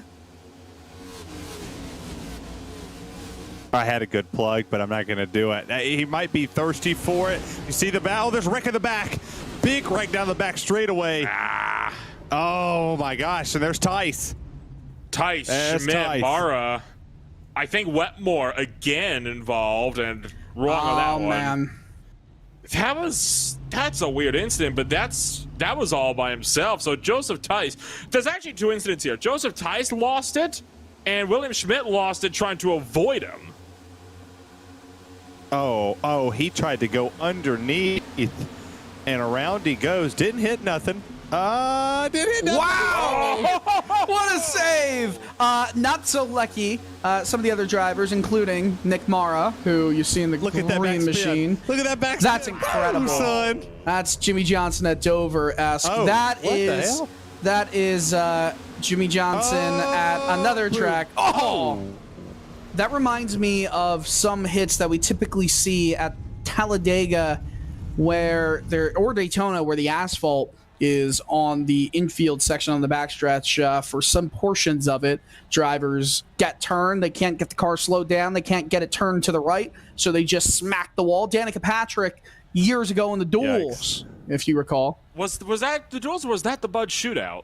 There was so many wrecks with Danica Patrick in it, it's hard. They all jumble into Not touching that with a 35.5-foot pole. It was either the duels or I think it was the shootout. I know which one you're talking about. It was the one where she slammed into the inside on the Daytona Superstretch. Pretty sure it was the duel because that was a day I'm going to look race. that up now. I just kind of thought that they all just blended into one another. If you said somebody's crashing and she was in the field, you automatically thought Danica was crashing. Oh, my goodness. Oh, boy. Come on. We're under caution. Why would we sugarcoat it? I mean, it's you know who I think of for that, and I actually hate that. It was the duels, by the way. You are correct. So Beautiful. I like hearing that from you, Nolan. You know who I feel bad over recent years, especially given that he, I think, made his debut in the COVID 2020 year and never really got any practice in the car before it's like, hey, go and race, was Quinn Houff. He had a lot of racing and not a lot of practice, and it showed for sure with a lot of just kind of boneheaded mistakes, but you can't blame him. He never really got to get a handle in the car except in race scenarios. I mean, that happens sometimes, and it's like with the no practice stuff nowadays. You got guys like Connor Daly that come over and race. We got Shane Van Gisbergen going to be doing the Project 91 car for Trackhouse. That's going to be cool. He's going to get a little bit of practice because it is a road course and it's a new venue, so they're going to get a good bit of practice for the Chicago Street Course. So that's a good place to put somebody. I mean, the 500 didn't get a lot of practice. You know, those drivers just kind of had to figure it out on their own. But you know, you think about when you get to the road course side of things, who better to put in a car than Shane Van Gisbergen? I mean, he loves iRacing. He races on Monday Night Racing as well on another channel. I don't want to toe that line. I don't think that's the one that I want to die on when I mention the name of where they race. You're usually fine with dying on hills, just not all. Yeah. I'm good with dying on the hill. I'm just not dying on the hill and getting fired while I do it. You know, that's what I love about RaceSpot. Unlike a couple other companies out there, they don't blacklist you or ban you or not let you work if you say something that is your own opinion, and they let you form them on your own. And it's good because we're looking at this race and you see the likes, like people who are just, again, you see Michael Araya leading this race, no shot to him with Michael Johnson to his outside. That's not what this field's going to look like potentially 97 laps from now, because the drivers who have dominated this race is 10th on back with the pit strategy that kind of got thrown off. You know, I think if we get another lengthy green flag run where green flag pit stops start to become another kind of talk, another situation, I wouldn't be shocked if things start to equalize in terms of who we saw out front in the beginning come back around. You know who has been the three consistent names that have not really had any differentiation between going up front and not being up front? Nieto, George, and Cato. They've done a great job of staying up front. Got a little bit lucky with the timing of their pit calls, or lack thereof, I should say. And they're just kind of cruising right now with fresh tires and a new leash on this race. The drivers that we were looking at earlier, it's not to say that they're out of this race. They're right there as well. DeMerchant, 10th. Burke, 12th. Phillip, 13th. Danson, 14th. Watch those guys run through the field, too.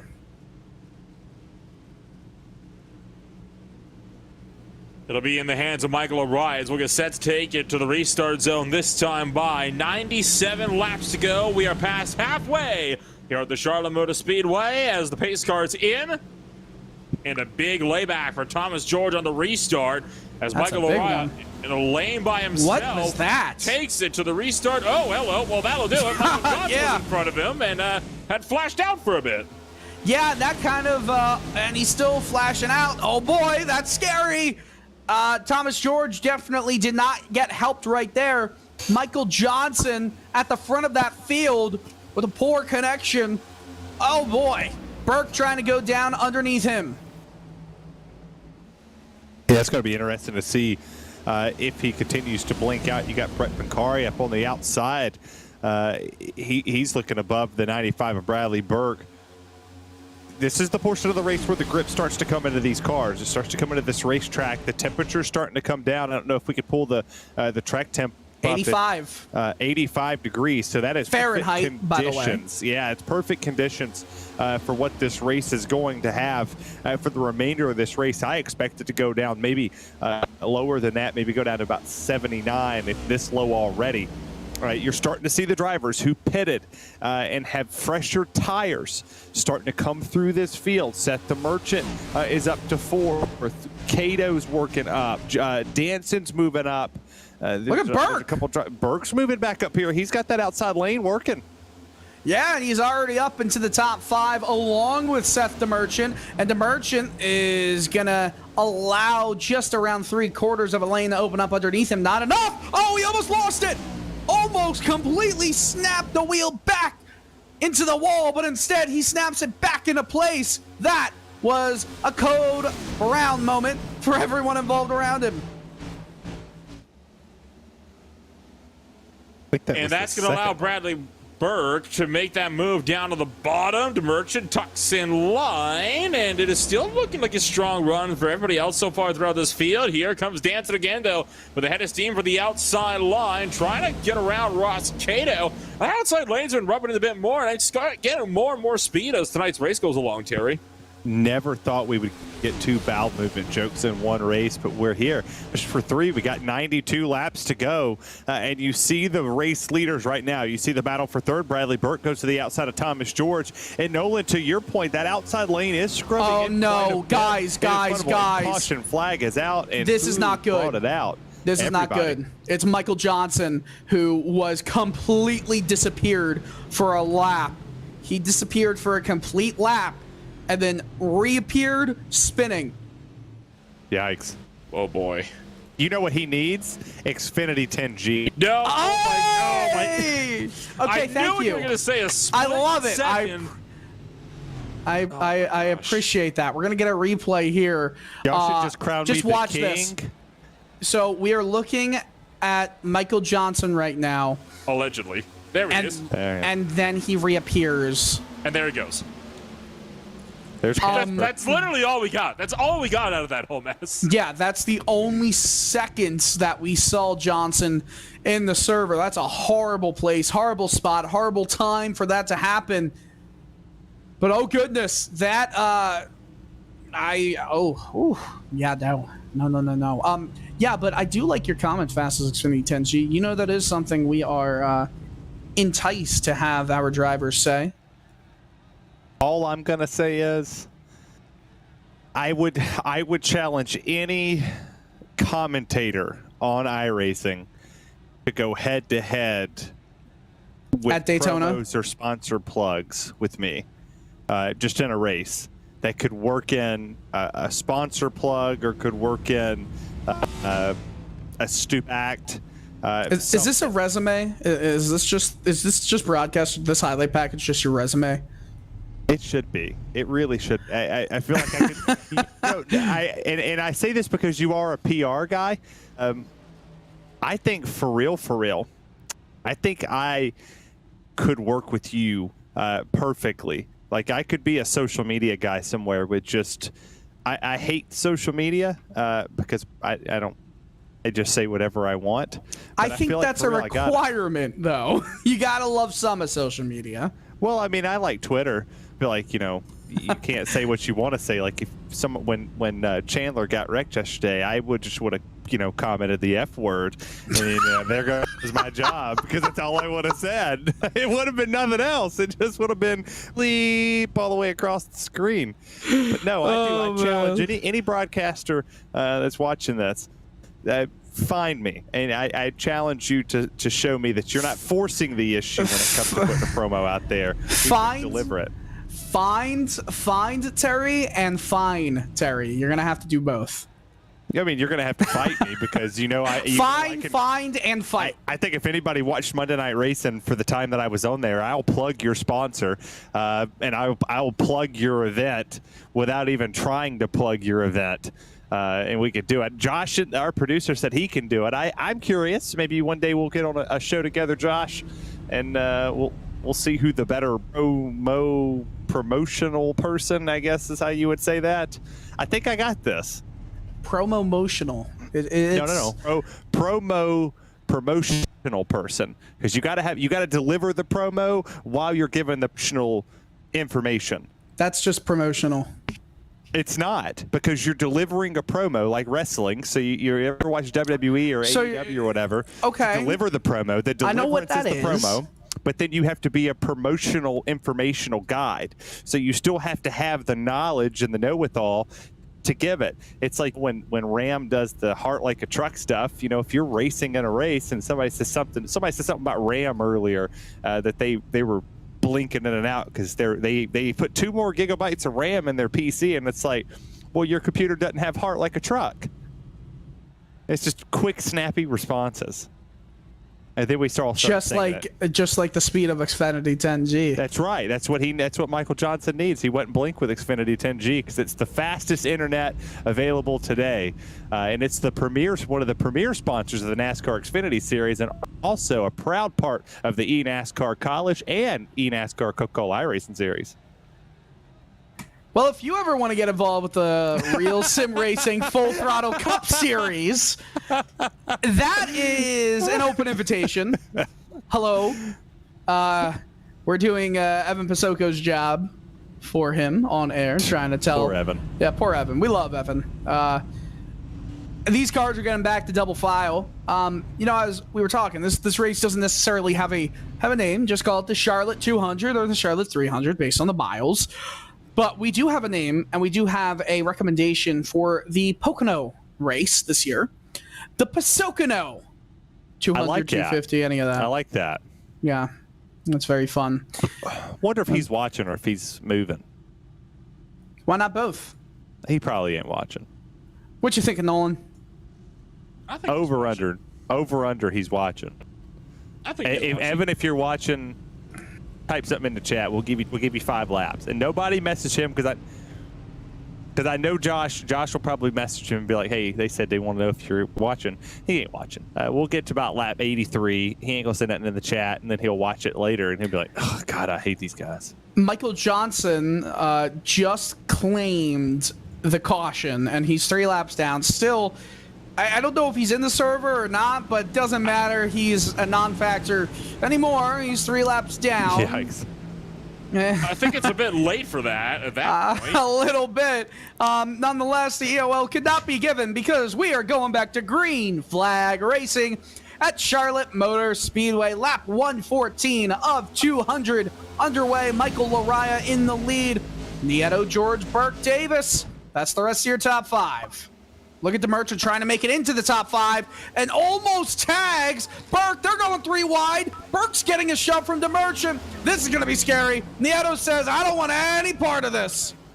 Burke to get clear. DeMerchant still stuck 3 wide on the bottom with George and Nieto above. George backs out from the top, leaving it just down Nieto 2 wide.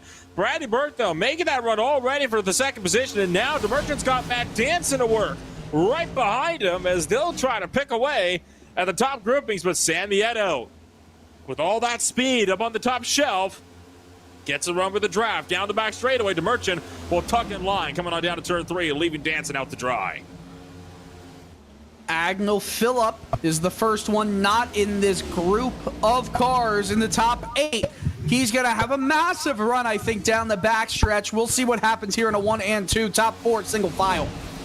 I think he's just taking it easy back there, watching these drivers go side by side as Thomas George and Grant Davis ride that outside lane. But I thought that restart, potentially should have been under review because the Lariah and the 44 went before start zone. As now you got a battle for the race lead. Here comes Bradley Burke, who led earlier in this event in the first half of it. To get the run on Michael Lariah. He'll go down to the line. We'll drag race at their new leader, Bradley Burke, in the 95. He's trying to take his, you said, first win ever in the RSR competition? According to Sim Racer Hub, my friend. You're a nerd. Who reads? Wow! I mean, I am. I did just cancel my Audible subscription. Sorry, Amazon. That's an anti-plug. All right, you're negative. You're -6 in my book because you had a negative. But the racing that we see here, you see these drivers starting to go to that outside lane, starting to figure out that the groove above, it's just about 20 feet above the bottom of the racetrack is starting to become not the fastest line, but it is a sustainable line that you can run around here. You can make a pass if it's suitable to bottom and the outside lane. So you're utilizing the checkups on the bottom, you're utilizing the low speeds that paints around that blue line. And guys like Cody Harris, who has been a non-factor in this race all race long, knows that he's got to be right there with Tice if he wants to make these runs happen. It's gonna be fun to watch as we go 3 wide right here into turn 3. Yikes! Going 3 wide just gives no one the optimal line. They settle it before the exit of 4 and get it back to 2 abreast with 1 in tow. Now, continuing to watch with 82 to go. Theoretically, hypothetically, but not realistically, these cars can go into the pits one more time and be good for the end of the race. However, we have seen that these drivers like to get a little bit feisty with each other and potentially bring out yellows that don't always get resolved without extra contact between drivers just coming in or wanting a drink of Sprite or anything of the sort. Nonetheless, it can, there's a lot of drivers within just 2.5 seconds of this lead in fighting. It's worth noting as well that ever since our yellow flag at lap 95, we have not been able to go more than 5 laps under green. We just now achieved that on this latest restart, finally, with 80 laps left to go, coming to 79 laps to go now on the clock. Agno Phillip and Ross Cato going to be alongside. Cato on the top, Phillip on the bottom, as Jaron Weinmaster now starts to make a move. It looks like more drivers started to migrate back down to the inside lane. While the outside's there on corner exit, it doesn't seem to me like you're getting enough of a run to be able to justify holding it up on the top. You tend to lose more down on the inside. Let's take a look at the time. And Sim is Phillip. Oh, Joey Tully's passing the grass much? He's gonna, I thought he was gonna think about going 3 wide. Phillip says, we got it. We're good. We're good. Nothing happened. You guys see that? No one saw that? Good. We're good. It was just broadcast to everybody. But nonetheless, he didn't even hit the wall. Gave me a scare. I thought my pick was going to be gone. I heard the scare. Yeah. Oh, yeah. Hey, kind of made me a little nervous there. But I'm going to be curious to how many of these go and race the iRacing special event this week that'll be broadcasted here on RaceSpot.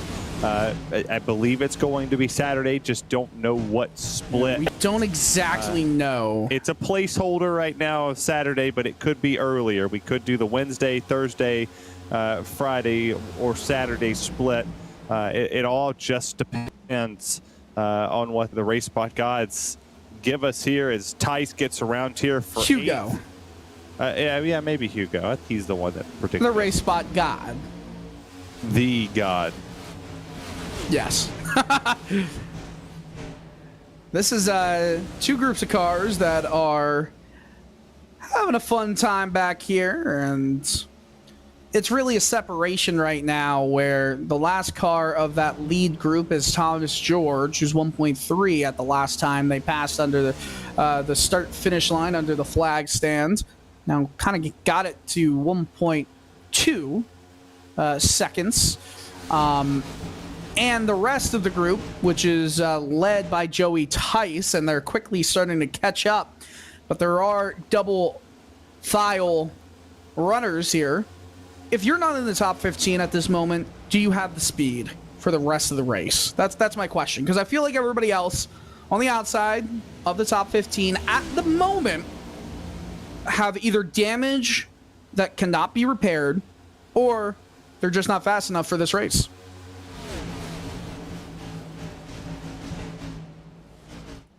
That was a question. I'm not quite sure at this point. I think we'll have to wait a little bit, see if this run's actually going to shake up long enough for, that to necessarily come into play. I think we'll have to, I don't know. Ask me again in about 12 laps or so. If we're still in agreement, I might have an answer for you by then as Bradley Burke continues to work his way up in that race lead. Yeah, I'm not too sure. I think if you look at the drivers who have used their pit strategy to its finest, I don't think if you're outside the top 15, you're necessarily a factor. I mean, you look at Cody Harrison 13th. We haven't necessarily seen it as the battle for the lead. Here comes Michael Araya. He's looking underneath the 95. Get wet Chevy of Bradley Burke. They'll drag race to the line just like it was almost 20-ish laps ago that they went side by side for that race lead. But if you look at Cody Harris there, we haven't seen him up front. We don't know as, Laraya. I think he's tight.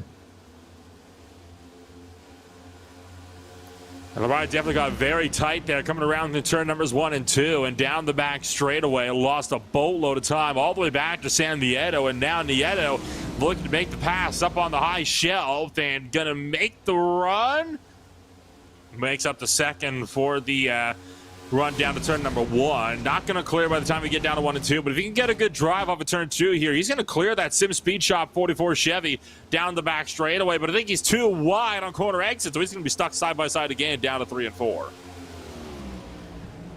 Bradley Burke starting to once again lose a little bit of speed, but again helped by side-by-side battles in behind. Sam Nieto, Michael Laraya. I'll tell you what, Nieto, he's got some speed. The question is, will he be able to put in a complete performance without something crazy happening to him, either by someone else or his own doing? Yeah, it'll be something to see as you look at Sam Nieto. He's coming up here. He just took second. This shakeup in the front still hasn't settled itself out from the drivers that headed caution come out as Danson's going to go for the chin on his teammate here. He's going to get that top 5 spot. That outside lane, though, definitely showing some speed as Nieto went all the way to the wall, gets a ton of down the back straightaway. He's now going to go from the top shelf to the bottom shelf. Take a look on the 95 of Bradley Burke. Maybe a conga line of sorts is going to happen here as be a new race leader in town, the old Smoky Moonshine machine. I know you're a fan of that sponsor. You've been all year. I like the apple pie version. I don't think he's going to keep that lead, though. Bradley Burke has fought back with speed on the outside. Now Laraya's going to have a turn at running that outside line. This has just allowed Grant Davis and Matt Danson to pull back, as well as Seth DeMerchant. It's a top 6 battling for the lead right now.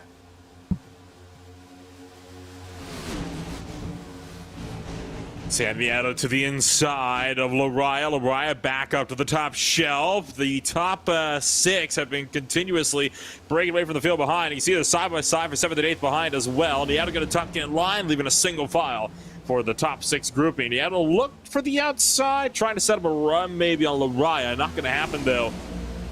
Out of 3 and 4, but it's a gaggle of cars from Thomas George on back. Phillip trying to work his way up through the front. As more and more, the battle starting to shake on up, and now Laraya once again trying to set up a move for the lead. Laraya's got the run. He's up high, but he got a little bit too up high, and Burke shut the door with the car length in between them. Nieto with a bit of a run, who takes a half lane higher. Will that give him some momentum going down into this dog leg? Well, it's crazy to think that the top three are teammates. Good reminder from my end as the piece of a wall got caught there from those drivers on that outside lane. His take a look right here. William Smith, he goes up 3 wide. That's not what you want to see if you're me, because that's George, Phillip, Tice holds it here into 3, and turn 3 equals 3 wide. Who's going to get the better of this situation? Almost contact to the outside. Oh, they're squeezing each other. Oh boy, this is a scary sight. 3 wide. Tice not happy, asking, what did I do to you? Over team radio communications. Phillip high into George again. George, Phillip coming together. They're still hitting, boys. Oh, calm down. Calm Hell down. no. Turn him. Beat his ass. That is wrong. Win. Watch him turn him here. Get on him. Get on him. Just hit him into the wall. George comes back. Oh, oh, baby. Oh boy. They're trying to wreck each other. Everyone get out. Get out of this if you're in behind. Get out the throttle. Yeah, come on. No, hold into it. You got 3 wide behind it. They're beating and banging. Don't pit maneuver him. Don't pit maneuver him. Oh my gosh. This is kind of ridiculous. It's a case of they're trying to wreck each other to make it look like an accident. That's what's going on. Oh, wait a second. Trying to get to caution's out. Oh boy. Sean Kalis, I think, is the one that it was Kalis that went around with Gregory Shaw.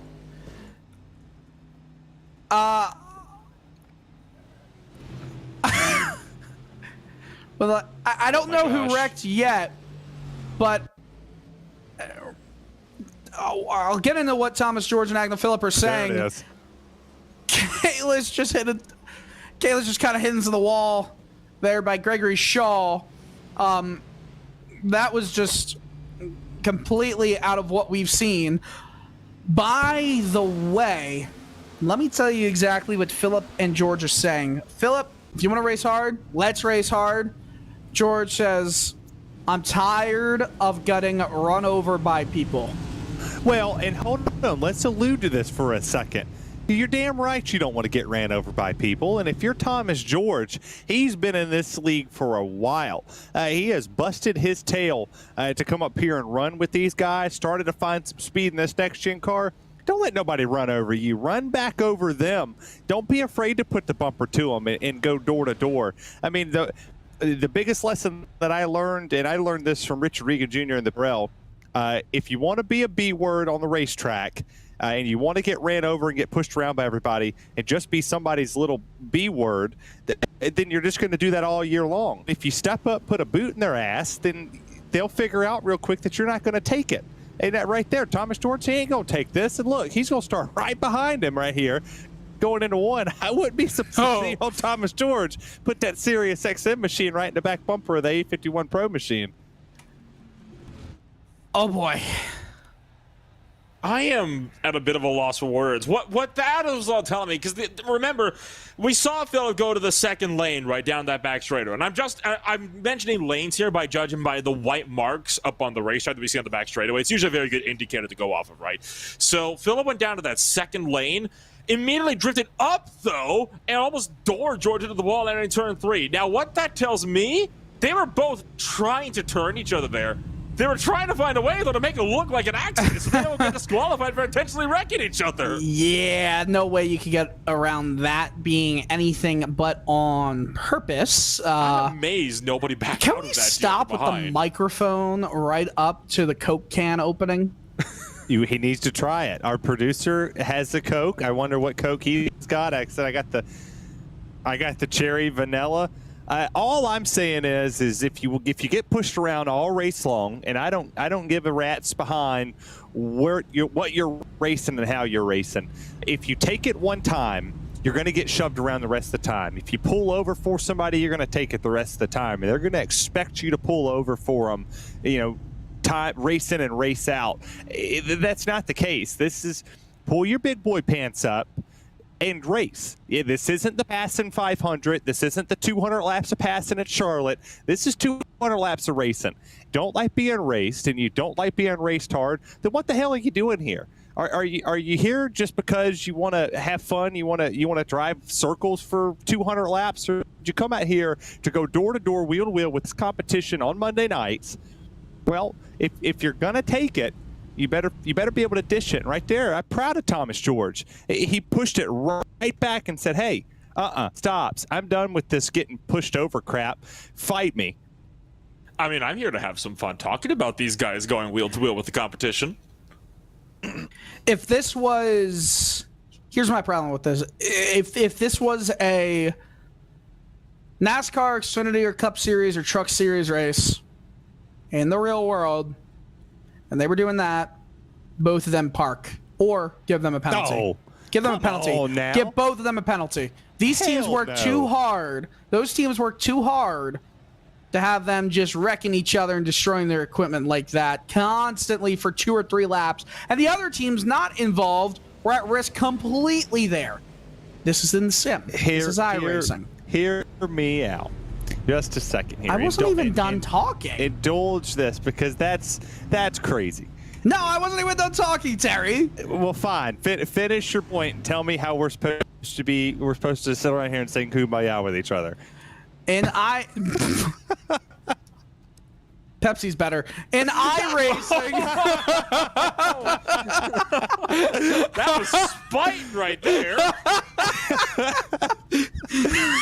I rest my case. You shut up. All I'm saying is the sport was built on conflict. The sport grew into what it grew because of conflict. If you have conflict here, here's a story, and we should be, I mean, I say we condone it. We don't want people turning each other out here, real world, not real world. But damn, it brings ratings. It brings social media clicks. It brings eyes out here. It brings a ton of attention to it if you have some type of rivalry. And look, they start door to door with each other here, and I can promise you, if that 6 machine wanted to punt that 94, he will. Well, all eyes are not going to be on the leaders as we take the green. All eyes will be on Thomas George, as well as Agnew Phillip. And now Agnew Phillip gets blocked from going on the outside line. Down the inside, George just half a car length behind Phillip. Remember, if you get called for intentionally wrecking, that could be not just a probation, but a suspension. And George is doing all he can to catch up to Agnew Phillip. It's turning into a little bit of WWE before our very eyes. Danson starting to drop back in the midst of all of this as we hightail it down to turn numbers 3 and 4. The rest of this field trying to get itself all sorted. Phillip tracks up towards the outside lane, puts Danson up right against the outside wall. Danson going to make a run. Gregory Shaw's got a black flag that he'll see if he can't get clear. Sorry, that would be the 39, Michael Johnson, trying to get a black flag cleared for something, potentially a restart violation. That's just been cleared now as Danson going to rock it back down to 1 and 2.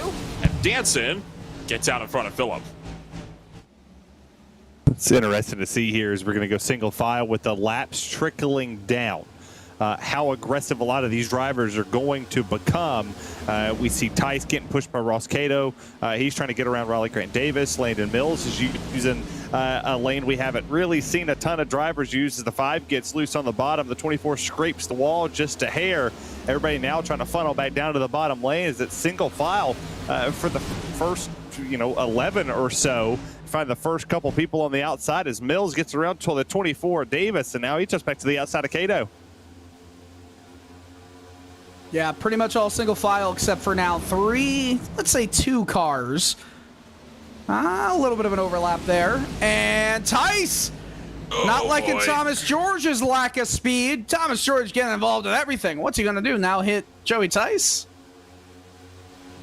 Well, we're going 3 wide behind them. Cody Harris made a bonsai move up the inside of William Schmidt and Steve Tucker. Tucker still takes it to the high lane. Davis trying to tuck in line between Tice and George. Tice still holds the bottom, and the HendrickCars.com Chevrolet trying to work for the inside, but the Velocita Mustang continues to pull down in front. Grant Davis in his Seam-designed Chevy has not been able to make any kind of ground up on the outside lane for all the trying Davis has been doing. Might just be burned out his rubber, the 24, by staying out there. You might be burning the rubber up. I tell you, it's starting to stack this field up on the bottom. Davis truly is making the outside lane work. I don't know if it's the lack of speed that Dylan talked about in the 6, or if the 24 is really fast up there, but here comes the 9 of Jaron Winemaster. He's worked himself into the top 15. He's right up there on that outside lane. Cody Harris is moving back in here. Here's Steve Tucker. Wow, it seems like forever ago Steve Tucker was getting talked about, and now here he goes 3 wide to the outside and turns 1 and 2. Oh, they sandwich George, and Tucker almost gets into the wall. Oh boy. This is tempers are starting to flare as the lights start to come on and shine here in Concord, North Carolina. 51 laps to go. This has become, let's just think about it for a second, a potential, if we go green, fuel mileage run. Dun dun dun. Who puts us at 61 laps? I would imagine that somebody in the back could stretch that. It would be difficult. It would be really around 92 miles in total. I'll tell you again, at Dover Motor Speedway, what we could have at the Xfinity car was an 88-mile run. Oh no, Phillip gets hit from Davis, had to check up. They all save it. Mills checked up. How did they not wreck? Steve Tucker is going to lose about 5, 6, 7 positions as a result of that one after he got turned by Thomas George. But boy, that got a bit hectic in a hurry as Phillip, I think, jumped down, got a bit stacked up by Landon Mills up the road, jammed the binders, and that caught Grant Davis off guard, and it was on from there. That's pure talent right there. You think the 1 week I picked Phillip, he has a bad race? I don't know. I thought he had a heart like a truck there. He does. He definitely does. Ba-bam. I bet he owns a Ram. Was that a Dodge commercial? It's Ram. The Dodge doesn't own the trucks. It's Ram now. I was just trying to make sure I wasn't disobeying, Chevrolet when there's only Chevy, Toyota, and Ford. You got a good point. I think it is weird that Dodge sponsors NASCAR but doesn't have a factor in the fight. Yeah. Good Nonetheless, 47 laps to go. Nolan, you fall asleep there, buddy. I'm hoping. Well, I'm kind of just. I'm sorry. I'm a bit tired. I mean, it's been a long weekend for me. I mean, we just came off. Okay, my track. We've been rained out for a while, right? We had our first 3 races rained out. We just had our first doubleheader last season. It does, surprisingly much. We had our first 3 races rained out. We had a lot of folks at the States come up and race with us. So what would have been about, a 6-7 hour race day for Dragerson turned into a doubleheader 12-hour race day for me. So I'm a bit beat, and I haven't gotten too much sleep. I'm going to be going right to bed after this, I can tell you that much. But Cody Harris and Joseph Ty still working together as we'll continue to watch these battles straighten on out. And I think now we're finally, I've said this before, and I'm going to sound like a broken record. I just like they're going to come back to bite me here. We're going to finally start to settle it back down. We've almost had this for 2 hours, gentlemen, and we're still 45 laps away from getting this race in the books as Jaron Wymaster opens up the door for the 79, William Schmidt to look for the inside. Man, I don't want to hear you complaining about having a long weekend. You're 3 hours behind us. I wake up at 5 a.m. for these shifts. Mate. I got a long week ahead of me. Pull up the bootstraps. I'm glad we're off next week, honestly, because I'll be in Charlotte, North Carolina, for an entire week. So, Dylan, luckily I'll be near you. We might have to catch supper or something I do like the sound of that, my friend. I do like the sound of that. You know what else I like the sound of? I like the sound of my pick right now leading this race, Bradley Burke. Has that ever happened yet? I don't think so. Our picks usually get wrecked out really early. Like shockingly early. Except for Terry's. Okay, fair enough. Time is still left. As Joey Tice has... I feel like Tice has been in the middle of everything and anything in this race tonight. It's really the top 13, kind of under a blanket right now with Grant Davis at the caboose. First side-by-side battle is no longer side-by-side, but it was Winemaster and Kato, who sends it deep in there, and Cody Harris gets squirrely around 3 and 4, apexing. Kato tries to fight back. Kato trying to go for that move down into turn number 1. Makes it up the inside of Cody Harris. And we'll tuck a line behind Landon Mills, but it'll be advantage back to the top, down the back straightaway. Agnell Phillip making a look to the inside, taking Willie Schmidt with him. We go double file, 3 rows deep. As once again, Harris works back to the top. We're caught in again the problem that we cannot break away from each other. These drivers have had absolutely no chill from the get-go, and it's been giving us one heck of a race tonight. Has given us a really good race, and I tell you, if I was to circle a driver right now and say attaboy, it would be the 28 car. He has had problems, and he has overcame. He's up here now fighting Kato for the 7th spot, and he's had, I think, 2 cautions where he's been involved. The opening caution, and then he was involved in the caution after that just a little bit, and has a little bit of damage, but not a whole lot to that car. He's still fighting here. Could get a top 10. Just a really good overall fight, but I'm really happy to see that we've sort of kind of calmed this pace down just a little bit. It's still early. I know that's crazy to think. We got 40 laps to go. That's still early in this race, but man, we have really seen some good racing here. The current top 4 have a combined 11 wins. Burke 0, Nieto 4, Lariah, I believe 3, unless I'm misremembering, and DeMerchant 4, or 4 or 3. I don't know. It's 11 wins. Let's just say that. Matt Danson has 14, and he's in 5th. Just like a hungry pariah right now, trying to fight and get back down. But let me just say this.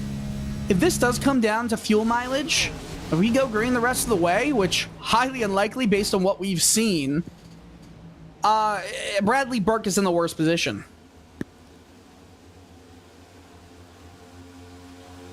That is true. I would look all the way down. I would look down the list and say maybe an Eric Stanford could come to mind to win this race, or Gregory Shaw. I mean, he pitted 2 laps after everybody else. I would put him there. One of those drivers that are a little further back, not too far back, but are able to save fuel. Not necessarily the pace that these drivers are putting down, but just kind of relaxing a little further in the mid, able to save a bit of fuel. Would be surprised to see a surprise winner if we stay green in the end. Wouldn't be surprised to see a surprise winner. I would tend to agree with you there. I gotta be honest, Landon Mills has impressed me as well, because he hasn't had the easiest of times in this race, but he has made sure that as this race enters its final 20%, that he's in the conversation. Very much is in that conversation, and it's a conversation that doesn't quite know when to lift off, does it? So I think he's definitely one driver to watch out. I'm also still keeping my eye on Matt Danson as well. Still running in that 5th position. He's still very much in the hunt for this win as well. Runs up in that top 5. Cody Harris and Agnell Phillip still running nose to tail. Now, my worry is where's Thomas George? Because if Thomas George gets back to Agnell Phillip, who knows what's going to happen at this point? Yeah, and that's with 35 laps to go. I feel like George has fallen substantially back as he's mired in 15th position. He's only around a second and behind Phillip. He's going to try and make a move on the outside work, but was not to the quarter panel of Jaron Winemaster quick enough. But anyway, we're watching the battle for the lead. It's kind of just relaxed a bit, at least up front. I think everybody understands what the situation is now. I just want to point out Sean Casto, I should say. He's taken a 3 wide, and he just went through the grass in both parts of the dog leg. Holy jumping, that was wild. Yeah, a lot of these drivers are starting to feel the pressure, and as the speeds are going to pick up, the track has now picked up the speed because the temperature is starting to lower even more than what it was before. It was 85 degrees around the halfway mark. I don't know what it's at now, but it definitely has to be cooler than what it was with the sun being gone completely and being under shade. But on pre-lap-old tires, that tends to be a recipe for disaster, as all of these drivers are not pushing to make passes. I honestly think, Dylan, that a lot of these drivers are actually saving some fuel here, just not wanting to burn their stuff up, knowing this might be a green run to the finish. I mean, would you waste your stuff right now? It's a smart kind of thing, especially since everybody's doing it. Would you jump off a cliff if your friend did it? Well, in this case, yeah, everyone's saying yes. I mean, the basic thing that your parents always ask you, if you say, well, he's allowed to do it. I would make a run for it. I think if you're dancing or if you're dancing or yes, no, merchant right here. If you're the merchant or dancing, go take the lead if you know that you can. Go make the pass, even if it's 1 by 1. Don't go for 2 at the same time. Just do it. I think right here they're backing up. The same thing that Nieto and Lariah are doing. They're sort of kind of backing off of Bradley Burke a little bit, throttling it, saving fuel. And you have pairs of teammates here. You have 3 teammates and then 2 teammates, and then you have none behind them. I don't know. This might be an interesting strategic call for the Logitech Geoff machines if that's how they want to roll. Now, don't look now. There is some potential lapped traffic, just 2 cars, that could serve as a bit of a disturbance to the pack the way it's currently running. One of those cars, the last one on the lead lap, Richard Woodruff, as well as Tom Wetmore, currently 5 laps down. They do not have the speed that we are seeing from these cars in front, at least going through the corners. Oh, Nieto just got almost shoved into the corner by Lariah. 28 to go, and the intensity has definitely fallen off, but for conservation reasons. Yeah, a lot of drivers are starting to really take this race a bit easier, doing this more kind of 1 lap at a time. I think trying to see if they can't stretch these as long as they can, if to the end. I'm not totally confident we'll be able to go until the full end, but I think we might be able to at least get pretty close to it. Remember, I'm not a strategist, so I'm not really well versed in that deal. I know that's more Terry and your guys' thing over there. So, oh, hello again. Another close call for Phillip on the exit of Tice, almost running them over. But Lariah making the move to the inside of the Merchant down to turn number 1. One of these drivers isn't saving so much. I guess it's go time now as they get really close together. Seth DeMerchant and Michael Lariah. If I'm Lariah, I just let DeMerchant go right now. Like, he kind of washes up a little bit and has to pull the wheel to the left, and they're fighting, and they're letting Nieto get away. And Danson wants to get through these 2 drivers. I think if you're dancing here, you just have to be patient. I don't know if they heeded my advice of you kind of need to go. Oh, boy. As here comes Lariah. He's going to look to the inside of Sam Nieto here. We're going to try to take it 3 wide. Set to Merchant. Look, the hole closed. He can't make it go. Oh, man. Merchant almost just completely took out Nieto by accident there. Yeah, and the good part about this is while we do have 24 to go, you still have time. You're only a half a second back, 0.6 of a second if you're the 55. You don't necessarily have to push it to the limit. You don't have to, burn everything up and throw the kitchen sink at this car to get around the 2 machine. You could work him over, but don't take too long here as the 2 touches the apron. That's going to wash him up just a little bit and let the 55 and the 38 try to go to the outside lane. It's going to work for one. Can it work for the other? Oh, and is this going to allow Danson to maybe get a run on DeMerchant? No, DeMerchant pulls away. Is he clear of Nieto? Yes. 3 of our picks, top 4. And one of those, for once, is mine. At one, It's the first time that's happened. All of them have been that were picked are. Never mind, Top Nolan. 7. Nolan, I was gonna say that. Of course it's yours, because I just said all 3. I can't believe that this is happening. I don't think I'm having to pick a mine to win It's ever. just the shock. Come It's about the this shock. way. Remember, there are still 22 laps to go, and Michael Lariah right on the tail of Bradley Burke, but he washes up at that apex, that weird point of 3 and 4. He starts to lose a little bit of ground, 1,000th here, 1,000th there. Gains it back, though, through the second part of the dog leg and into 1. Bradley Burke continuing to try to make that move happen up for the race lead as the top 4 continue to rip around. Got one heck of a fight going on here. Joseph Tice has been duking it out with Landon Mills for the last little while, and Cody Harris as well as Sean Casto all caught in one big battle pack for about 8th on down.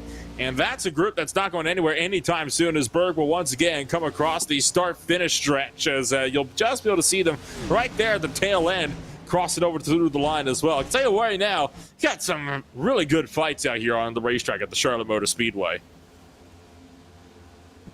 And it's just been a good overall race for a lot of these drivers. If you're Bradley Burke right now, you're on the cusp of your first win. You get 19 laps to go when you come across this line. Just be patient. Dylan, you were right. He learned from the first. He learned from the first run of don't overdrive it just because you can. Just conserve a little bit. Just relax. Yes, he's a little bit slower than Michael Lariah, but that's justifiably so because of the draft factor that's here. The race leader is not necessarily going to be the fastest car on the racetrack because you have draft behind him. So if you look at lap-wise and just study statistics, right there, Bradley Burke put a 31.295 to a 31.262. That draft down the back straightaway really helps, but the corner speed that he's able to hold is just phenomenal. He's par for the course. He's actually one of the faster drivers on the racetrack. He's in the top 4 at least, fastest lap-wise at the moment. Guys, so he's there. I gotta tell you, there's an awesome battle going on, and Sean Casto is just absolutely flying lately. He's doing everything he can, and he's moved up to 8th. He's got 5 seconds back from the rest of the field, but it's go time for him. And Casto steadily punching his way through this field. You also got this fight between Harris and Landon Mills. Mills has really been, I think, the cork in the bottle for these drivers, trying to keep themselves tucked in behind. Joseph Tice making this run to the outside, and here comes Tom Wetmore with a massive head of steam. What a move! Wetmore is laps down. Remember that. I know, he is but what a several move! laps down, but blitzes by this field, and I don't think he wanted to get held up behind these guys. I'll be honest, I don't know if that was... Get by it. He pitted 8 laps ago. Was that smart or stupid? I was smart. It was 8 lap. He was in for way fresher tires. He pitted 8 laps ago. Not shoot it up there and make the run for it. He's 2 seconds faster than the field. Oh boy. 15, 16, I should say, to go. Burke is still in trouble. He's got a lap car in front of him. How will he negotiate the 27 of Richard Woodruff? He wants to stay on the lead lap. Remember, Richard Woodruff can fight as much as he wants to. Will he? Doesn't appear so. No. Lariah looks high. DeMerchant goes down low. This is going to serve as a pick. That lapped car gave DeMerchant the run, and now it's Burke, DeMerchant, Lariah dancing.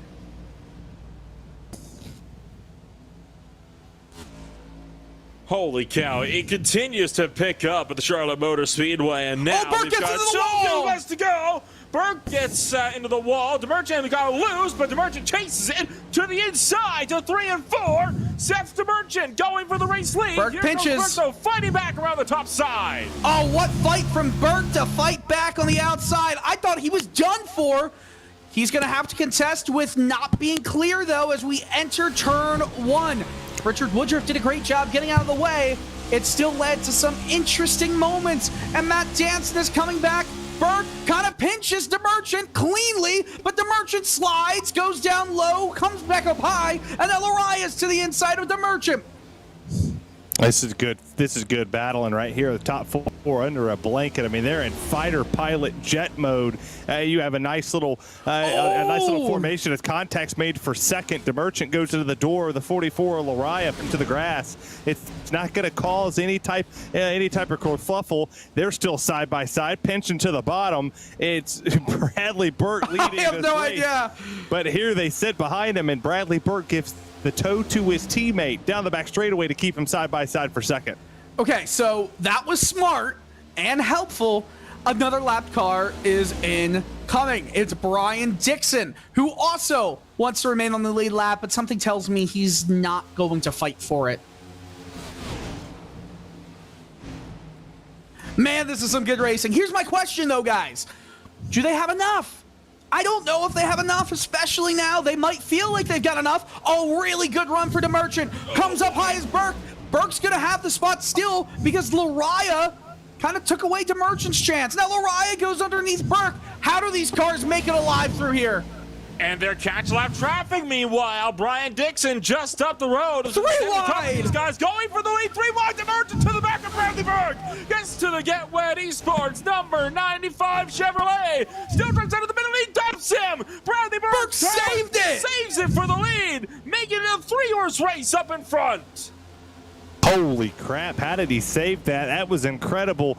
Drivers wild card, guys. Tom Wetmore. Yeah, he's not going to cause a problem. He's just going to blow by him. Yeah, but there's another lap car, remember, so could we have a 3-wide moment? Good point. Yeah, Tom will back out of it. He did. Tom backs out, but here's the crazy part. New race leader Michael Lariah takes the lead by 0.4 of a second over Seth DeMerchant. That throws a wrench in it, but could we see a caution flag come out? 8 1/4 a lap to go. Does a yellow throw the wrench in this and the teams come down and pit? Matt Danson just said, Tom, if you could let us race this out, that would be ideal. But I don't know. It's kind of a weird position to be in because then Tom holds up anybody else who's right in the back. I don't know what to do if I'm Tom Wetmore because Burke's coming again. I'd move. Just move out of the way. I mean, common courtesy, and Tom has that. All of these drivers have respect for each other. He would move. If Burke got up there to contend for this win again with 7 laps to go, he would move. What a race. This has been one of my favorite races in RSR. I'll be honest. It's sometimes nice to have these lengthy races with some good green flag runs. Will there be a yellow before this one ends, though? 7 to go. We're coming to 6 to go. 6 laps to go. I think if we're going to get a yellow, it's likely going to be coming out. I was going to say I would like to come with that battle pack we saw earlier, but that battle pack has mostly fallen by the wayside. And the drivers have been backing out. I think now trying to save a bit of fuel as I'm hearing a bit of clutch and coast and a bit going on deeper in this pack here. Meanwhile, Lariah continues to hang on for that race lead, sitting this last time by the line, just 3.5 tenths clear of Seth Merchant. Merchant, though, on a charge. Last lap by was a few hundredths quicker. Guys, I don't know what to think, because without getting actual readings from the car, we just don't know how much fuel they have. They can see the estimated amount remaining in their vehicles. They're going to hope to stretch it as much as possible. 5 laps to go, 7.5 miles, and counting down. Well, oh wait, Wetmore's right on the back of Danson. He just pushed Danson. I would not. I would be a crappy journalist and commentator if I didn't reminisce on a certain Poke 600 weekend where 2011 Hildebrand ran out of gas in the 500 off of 4 and are wrecked off of 4. Dale Jr. ran out of gas coming off the exit of 4 and allowed Harvick to win the race. Is that a possibility that we could see here? Could Michael Araya potentially run out of fuel, allowing Seth the Merchant to go there? We don't know how much is in the fuel tank. We're just creating speculation at this moment, but coming to 3 laps to go, 57 laps, they'll be on 60 laps as there's Gregory Shaw in the way. It's like, I believe that's Tucker as well. That's right there, or Wolfsire, he's up there in the mix.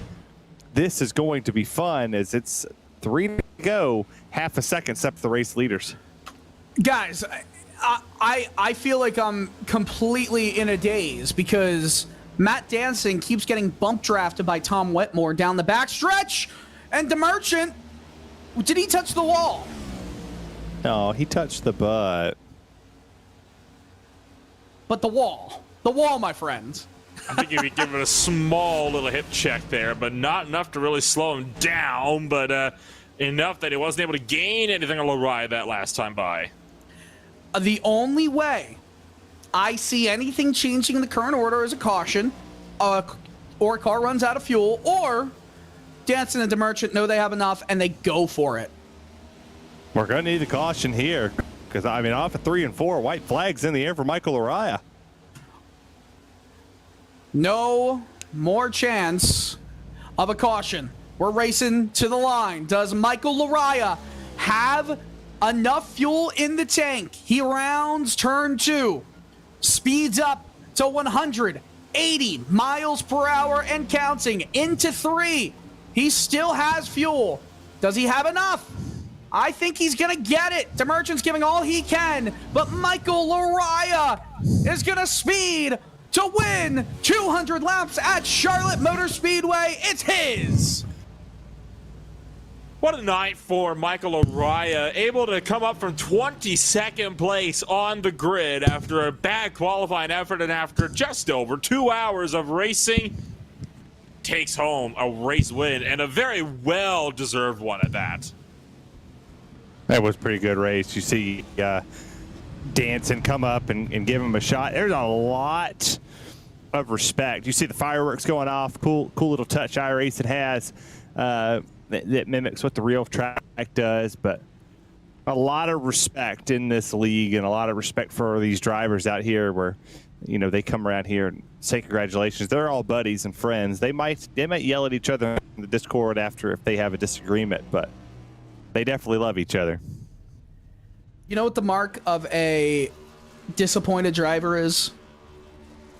It's when they go into pit lane and don't say a dang thing after the race ends.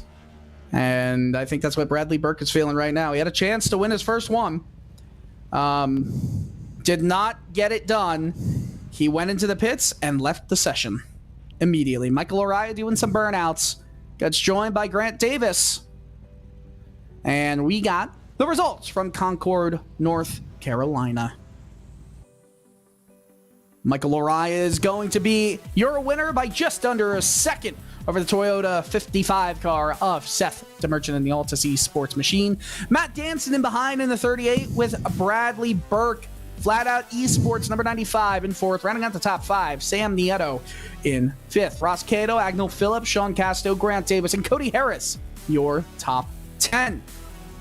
In 11th. Oh, sorry, go ahead. No, please. You go ahead, Nolan. I'm a bit used to It's nice, the rotating. My bad on that. It's nice to know you're awake. Thomas George down to that 11th position with Jerry Wymister taking it back in 12th. Joseph Tice will be in 13th with Eric Papineau. In 14th, Brent Punkari will be down at 15th with Landon Mills at 16th. Wilder Schmidt was 17th with Eric Stanford, Steve Tucker, and Sean Kalis rounding out the top 20, Terry. Gregory Shaw, Richard Woodruff back there in 22nd. Brian Dixon a lap on there with Wolfshire in the 24th position. Tom Wetmore early struggles. Michael Johnson, but not too major with that big hit with Nick Mara. Steve Durham and Brandon Fetterplace is the top 30 cars here, with Steve Tucker setting the fastest lap time by a 30.166 on lap 117. That was a very fun race, and I don't think we've got anyone in for interviews. Wait to get that confirmed at the moment. It doesn't seem like we do. Guys, your thoughts on the way that race kind of unfolded? We had a lot of drama. We had good green flag runs. Maybe if we had 5 laps to go at the end, we would have seen cars run out of fuel. I think it was a great race. I mean, we had some long green flag runs. We had some strategy pan out. We had a lot of crashes, though, and I think a lot of drivers will be looking to forget this one and put this one behind them. But I think for a good chunk of this field, I think everybody had a good time out there. I mean, we managed to run, the last 60 or so laps green, and I think that's about all you can ask for in a race like this. Yeah, I thought it was a really good race. I feel like we had what we had.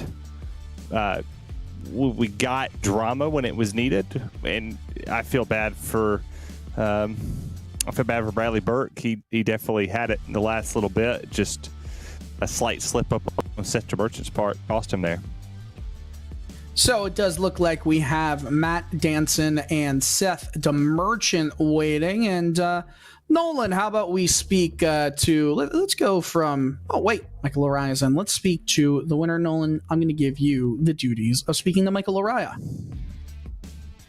So as Michael Laria joins us up here in the broadcast booth, it is 22nd to first, and what a drive it was for you tonight, Michael, as you started way back at the top, or the bottom third of the field. You finished this race up on top, though, after just over 2 hours of racing.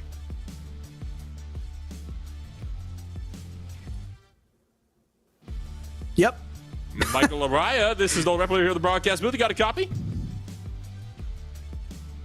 It would appear not. So we'll move on from Michael Laria. He's speechless. We will move on, I think, to second place. We'll check in with Laria here in just a little bit. And I think I'll pass things down to you for my pick of the win there, Dylan. We have Matt Danson in the booth with us. Matt, you got a podium finish out of that one. 200 laps. It seemed like it was a fun time out there. What are your thoughts? What are your takeaways from this third place? Yeah, it's cool. Nice to, been pretty consistent all year. Pretty much every week, in the hunt for a win. Made it more difficult for myself by bringing on a superstar like Seth, but so he's going to always be in the way. It was just really hard to pass, and it's kind of a balancing act.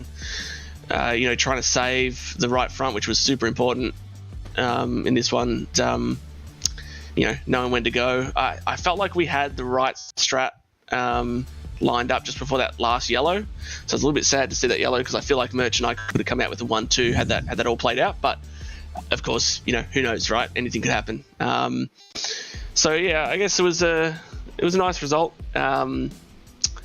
I think like Agnell and he got caught up in some stuff, so they weren't able to be up there fighting today, which was unfortunate. But cool to see the flat out guys, and especially to see Michael get a win.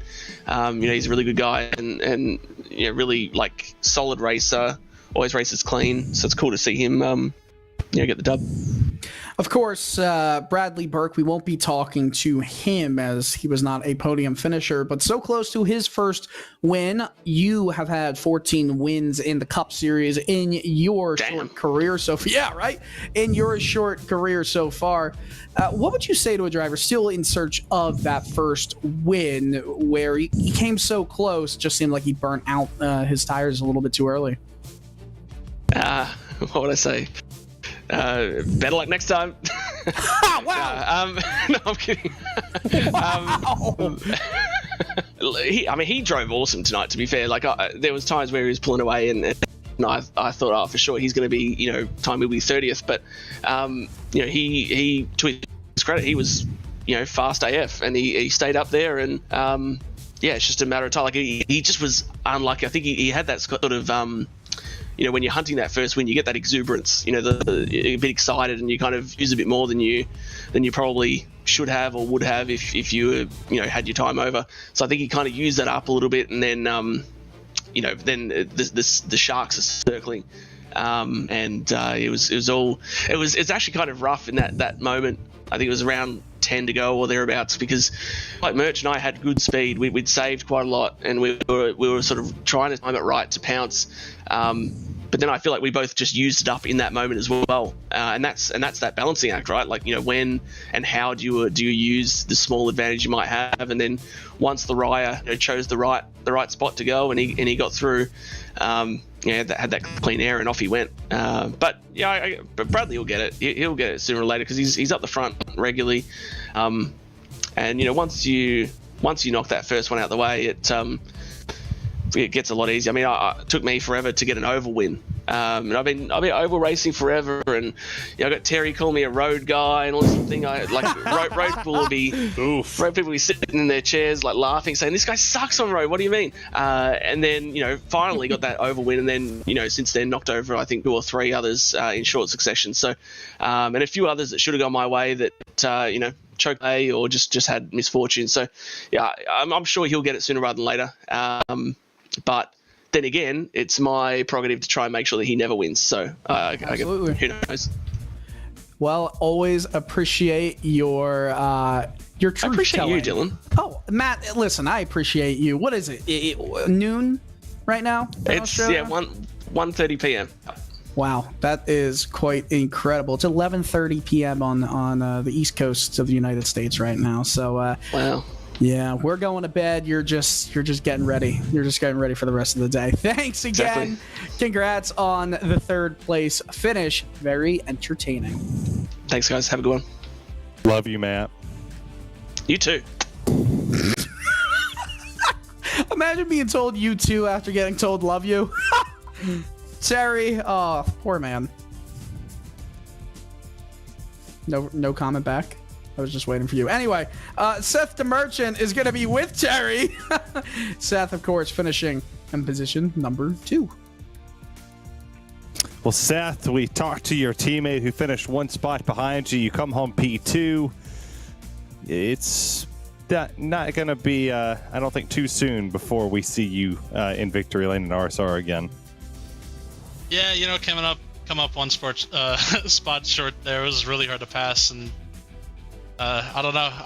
I couldn't get it done. We'll take a second, I guess. I'm probably starting this late in the season, probably way too far out for the playoffs, but we're out here to have fun. So I wouldn't say that. Now, I address the elephant in the room here. You made a little contact there with Bradley Burke while he was the race leader. What happened? They left space for the middle, and I tried to go in that gap, and I don't know. I got into him, I guess, a little bit. It looked like he got tight center and lifted, and I tried to cut under him, and I just got into his left rear a little bit.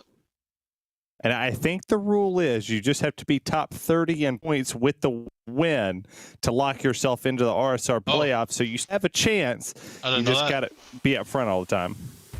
Yeah, well, we're gonna try here and see if we can do that.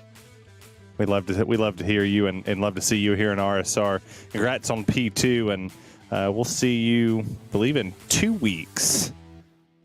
Thank you. Yeah, thanks, sir. Seth the Merchant P2 here tonight. I think we got our winner. I'm almost positive he's down there. And well, we'll give another try for Michael O'Reilly here. Second time's the charm, hopefully. Michael, we'll try this again. Do you have us this time? I got you guys. There we go. Finally. So, as we were saying before, 22nd to first. What a drive from you. You started in the bottom third of this field. You end up on top. Walk us through what it's like to have to fight your way through a big field like this, then fend off the best of the best for the win. Yeah, I'm super pumped to finally be back in victory lane again in the top series here for RSR. It's been a while. Been close a few times, but it feels really good to seal the deal again in the series. I'm kind of surprised, to be honest, that starting so far back in the field, I was able to get up to the front as good as I did.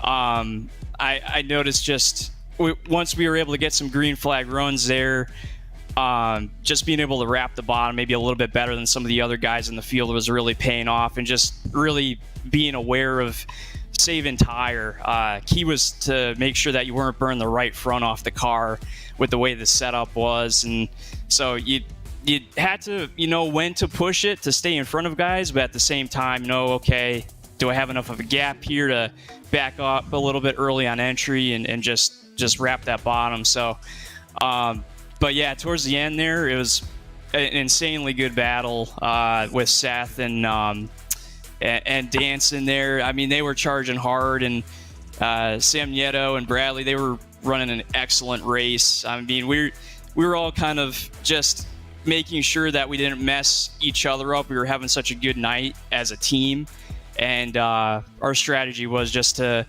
really ride as much as we could and then wait till the end to really start battling it out between the three of us. But Seth and Matt Danson, they had other plans, so it got a little bit dicey there at the end, and there was a little bit of contact between Seth and Bradley, and that ultimately gave me just enough of a gap to kind of solidify my lead there towards the end and finish this thing off.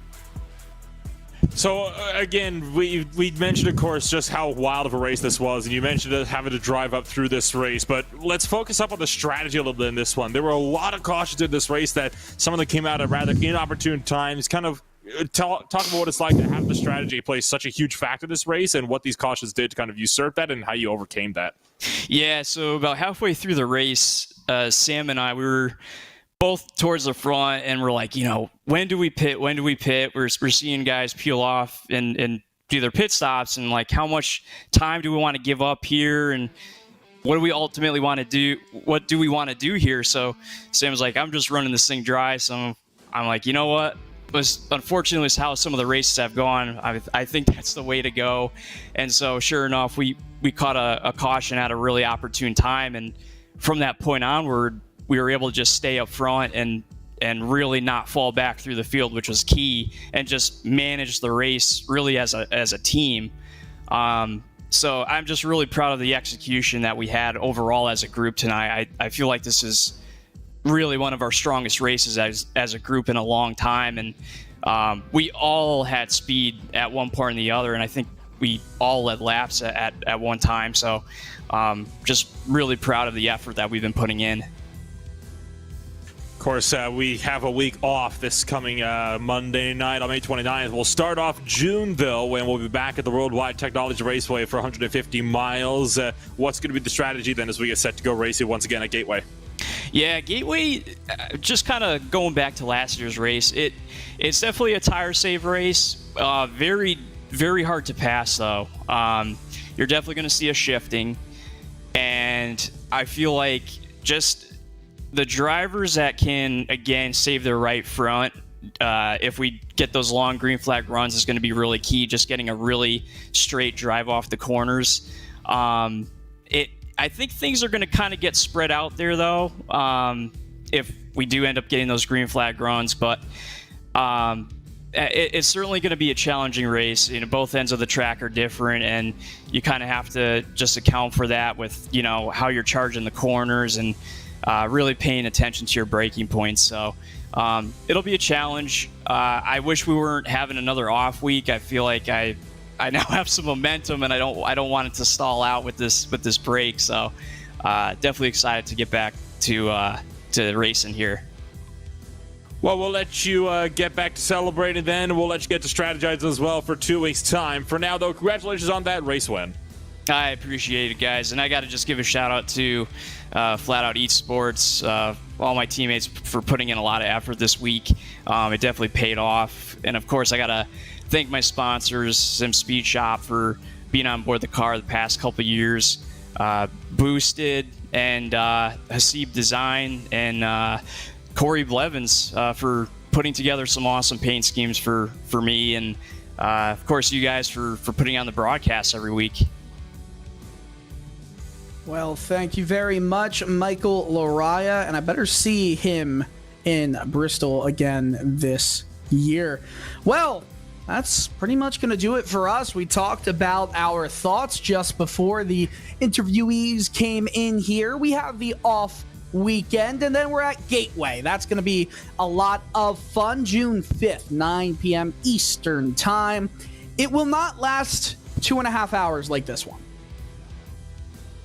I would certainly hope not. At least these 300-mile races, they would tend to be an exception to that rule, right? I mean, these the way these races tend to work, it's always going to be a bit of an interesting kind of a turn of phrase whenever we kind of get to these types of races. But I think tonight it turned out to be a good show, and I think as far as 300-mile races go, races that are over 2 hours long, I think this is about as good as we could have gotten. Yeah, I think that was a perfect race. And I will say the only nitpick is I wish the finish would have been a little bit more intense than we got with around 10 laps to go after Burke was shuffled out of the way. But it was still extremely, extremely exciting. That's going to do it for us here at RaceSpotTV. I have been Dylan Coyle, filling in for Evan Pasoko, alongside Terry Radford, Nolan Rempel, our director Joshua Lee. This has been a presentation of the Full Throttle Cup Series in Real Sim Racing. For now, we wish you a pleasant good evening. So long, so fun.